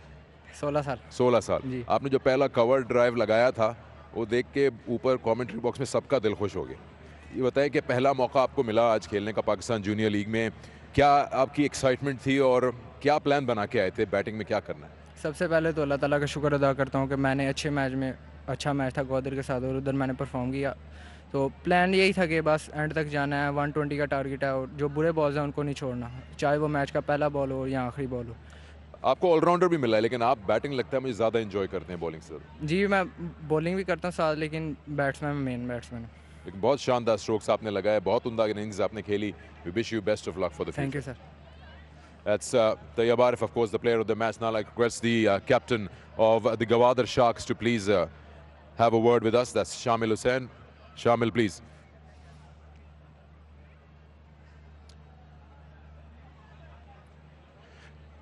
Shamil, there was a certain sense of urgency in your batting, not yours as in the team's batting. Just felt like you were trying to get to some big score. Yeah, I think we didn't bat as well as we should have. The wicket was, I think, fine. Couple of balls stayed low. But yeah, you're right. We did have a sense of urgency. I think we tried to keep our intent too positive. We should have extended our innings, basically. But yeah, it happens. But it can be a good jolt just before the playoffs, where you can actually feel that, okay, what are the areas that you want to cover before you get into those knockouts? Yeah, it's definitely a good wake-up call, to just see what you're doing wrong. I think when you win, as I said, those things get covered up, but now they get highlighted. So it's nice to just see what you're doing wrong, and yeah, we're going to work on it, and inshallah, we're going to win the next match. Once again, I mean, it was not a big total to defend, but the bowlers have been working very hard. Of course, players like Arafat, Minhas and the others that you have, you seem to be having a good combination shaped up for the playoffs. Yeah, definitely. I think our intent to win is always going to be there, whether our target is 50 or our target is a 190. But yeah, you know, it sort of happens. I think the balls is still, they put in a lot of effort. But yeah, that's the good thing about our team. Okay, anyway, thank you for talking to us and good luck for the next game. Now I'll call the captain of the winning team to please come and have a word with us. It was a big win for the Bahawalpur Royals. पहली outing थी आपकी as कप्तान, बड़ी शानदार performance की, थोड़ा अलग से नज़र आता है, डिफरेंट कैप्टन्स के डिफरेंट आइडियाज़ होते हैं. आप जब आज गए थे तो आपने क्या रखा था पहला अपना हिकमत अमली जो प्लेयर्स को आपने कहा था? जी मेरा यही प्लान था कि सबको कॉन्फिडेंस देना सब प्लेयर्स को, और हमारा यही प्लान था कि उनको 130 और 140 के अंदर आउट करना, तो हमने कामयाब हुए. आप लोगों की टीम के जो स्ट्रेंथ है बॉलिंग में, काफ़ी ज़्यादा वैरायटीज़ और ऑप्शंस मौजूद हैं. स्पिन को आप ज़्यादा वो कहते हैं कि आपके पास ज़्यादा ऑप्शंस मौजूद हैं और वो ही काम करेगी इधर ग्राउंड में आगे? जी बिल्कुल, जब हम इनके खिलाफ आ रहे थे तो हमारा ये माइंड था कि हमने 3 स्पिनर्स के साथ जाना है, तो उसमें कामयाब हुए. नए लड़के को जो आप लेके आए हैं इसको कहाँ छुपाया हुआ था आपने? जी बिल्कुल, टीम का कॉम्बिनेशन चेक करना था तो उसको आज खिलाया, तो उसने आज डिलीवर किया है, बहुत अच्छा खेला. बॉलिंग में भी उसने डिलीवर किया और बैटिंग में भी. चलिए बहुत बहुत मुबारक हो आप लोगों को and a good win for you guys. Thank you. Bahawalpur Royals, the winners of this match. That's match 12 and they get their 2 points, and we'll take you back to the commentary box. Secunda, thank you very much. Now, a double header again tomorrow. Here's the games tomorrow. The Hyderabad Hunters versus the Gujranwala Giants. And that's going to be at 1:15 local time. Of course, live from this terrific stadium here in Lahore.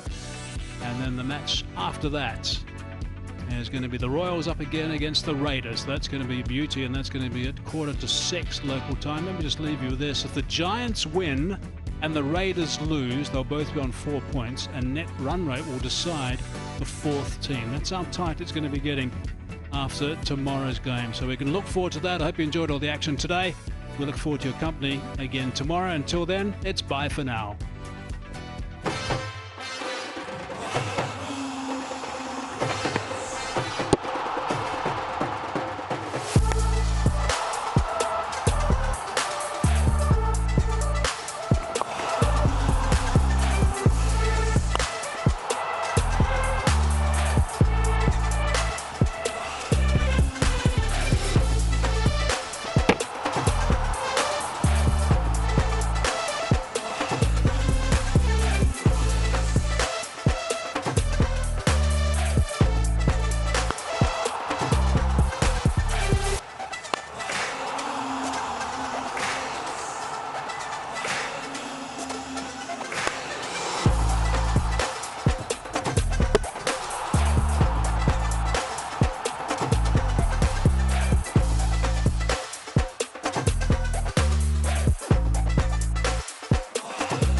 the fantastic Friday at the Pakistan Junior League comes to an end.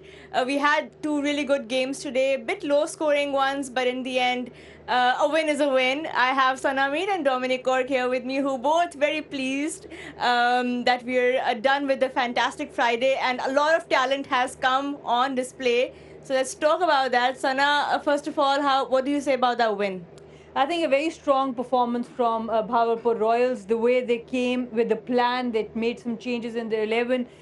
They won the toss, they bowled first, and were able to beat the unbeatable team throughout the tournament. So I think a very strong bowling performance and backed up with a very strong batting performance as well. A balanced side they're becoming, Royals, yeah. Yeah, and I'm a bit shocked because I thought the Sharks were playing well, but all credit to the Royals. I think the way that they bowled really took the wind out of the sails. And when you look at the summary card, it just shows you they simply just didn't get enough runs.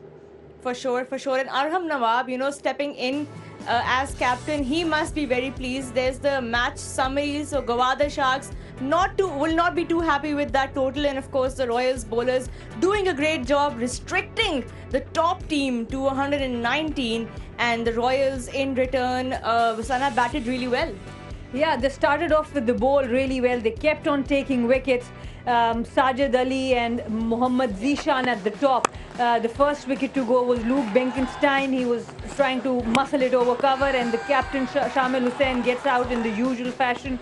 And then it was wickets again. Another wicket to Zishan. Chavez, the normal wicketkeeper, got the wicket.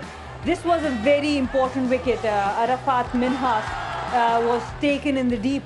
And all the bowlers chip in. Kharotai bowled really well, 2 wickets for 20 runs.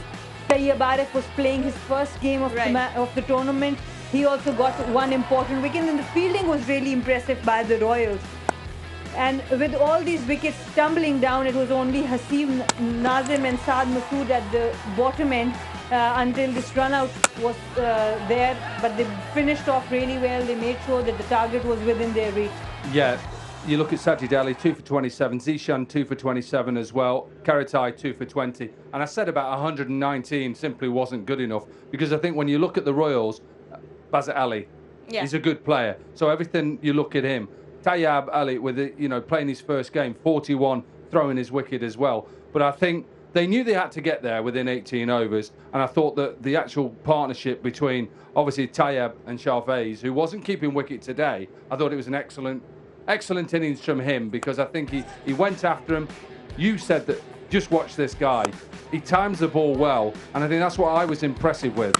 The fact that he went deep in the crease when the bowler got a little bit short. There was a little bit of dew around. We saw that, so it made it a little bit difficult for the Sharks, but take nothing away from the Royals. I think they outsmarted the Sharks tonight. They made sure that they didn't get enough runs, and you can see what delight it is. It's delight for one reason. Right. Guess what? They're top of the table. Tonight they go top of the table and have a chance. Remember how important it is to be in the top 2, because you have, guess what, two chances to go through to the final. Definitely. The Sharks couldn't swim through tonight, but at least they're still in that tussle, and the Royals will be very pleased. The run rate is also improving, and of course now the Gwadar Sharks are at number 2. The Royals are at the top. And things are not looking great for those 2 teams at the bottom, Sana. I think Gujranwala Giants will be pretty pleased with their performance today. They've got the 2 points, so they've got their chances back again. And they will be facing the Hyderabad Hunters, who have not won a single game. So they've got a big chance to get those 2 points and become equal to the Raiders. The reason why this is important, of course, the Hunters are out. But if the Giants beat the Hunters, so that's match 1 on Super Saturday, if they're able to do that, when we look at the match 2, it's because 3rd play 4th. So that's why it's important. If the Giants can beat, obviously, the Hyderabad Hunters, this then is a big match. The Royals versus the Raiders then becomes a big match for both of them. And I think ultimately that we'll know then who is 1st and 2nd. I think we go through to Sunday. It's been a great double game today. Let's hope for another good day tomorrow. Well, it will indeed be a super Saturday. 2 great games in store for us. So it will be a packed today. Don't forget to join us, and you can also come in at the Gaddafi Stadium, Lahore. The entry is free, so come on in, watch the talent, and join us as the PJL action continues. Sana and Dom, my dream team, thank you for joining me at the end of this fantastic Friday, and thank you all for joining us. We will see you tomorrow, and for now, that's it from us. It's a goodbye.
Shaba Hassan.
पीछे रह रहा है, पीछे रह रहा है, पहले जा रहा है, घूम बना के मार रहा है, पहले आ जा ना, पहले आ जा, हाँ,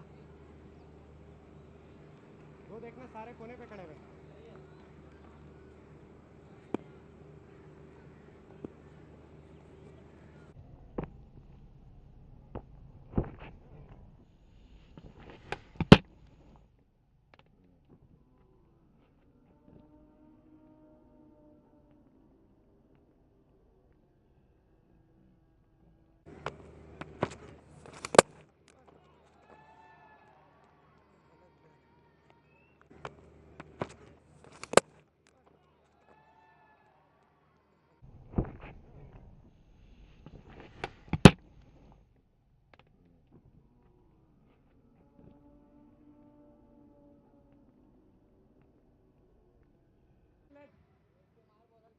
Next time. Middle. Perfect. Thank you. Same. Hamza अंदर जाओ.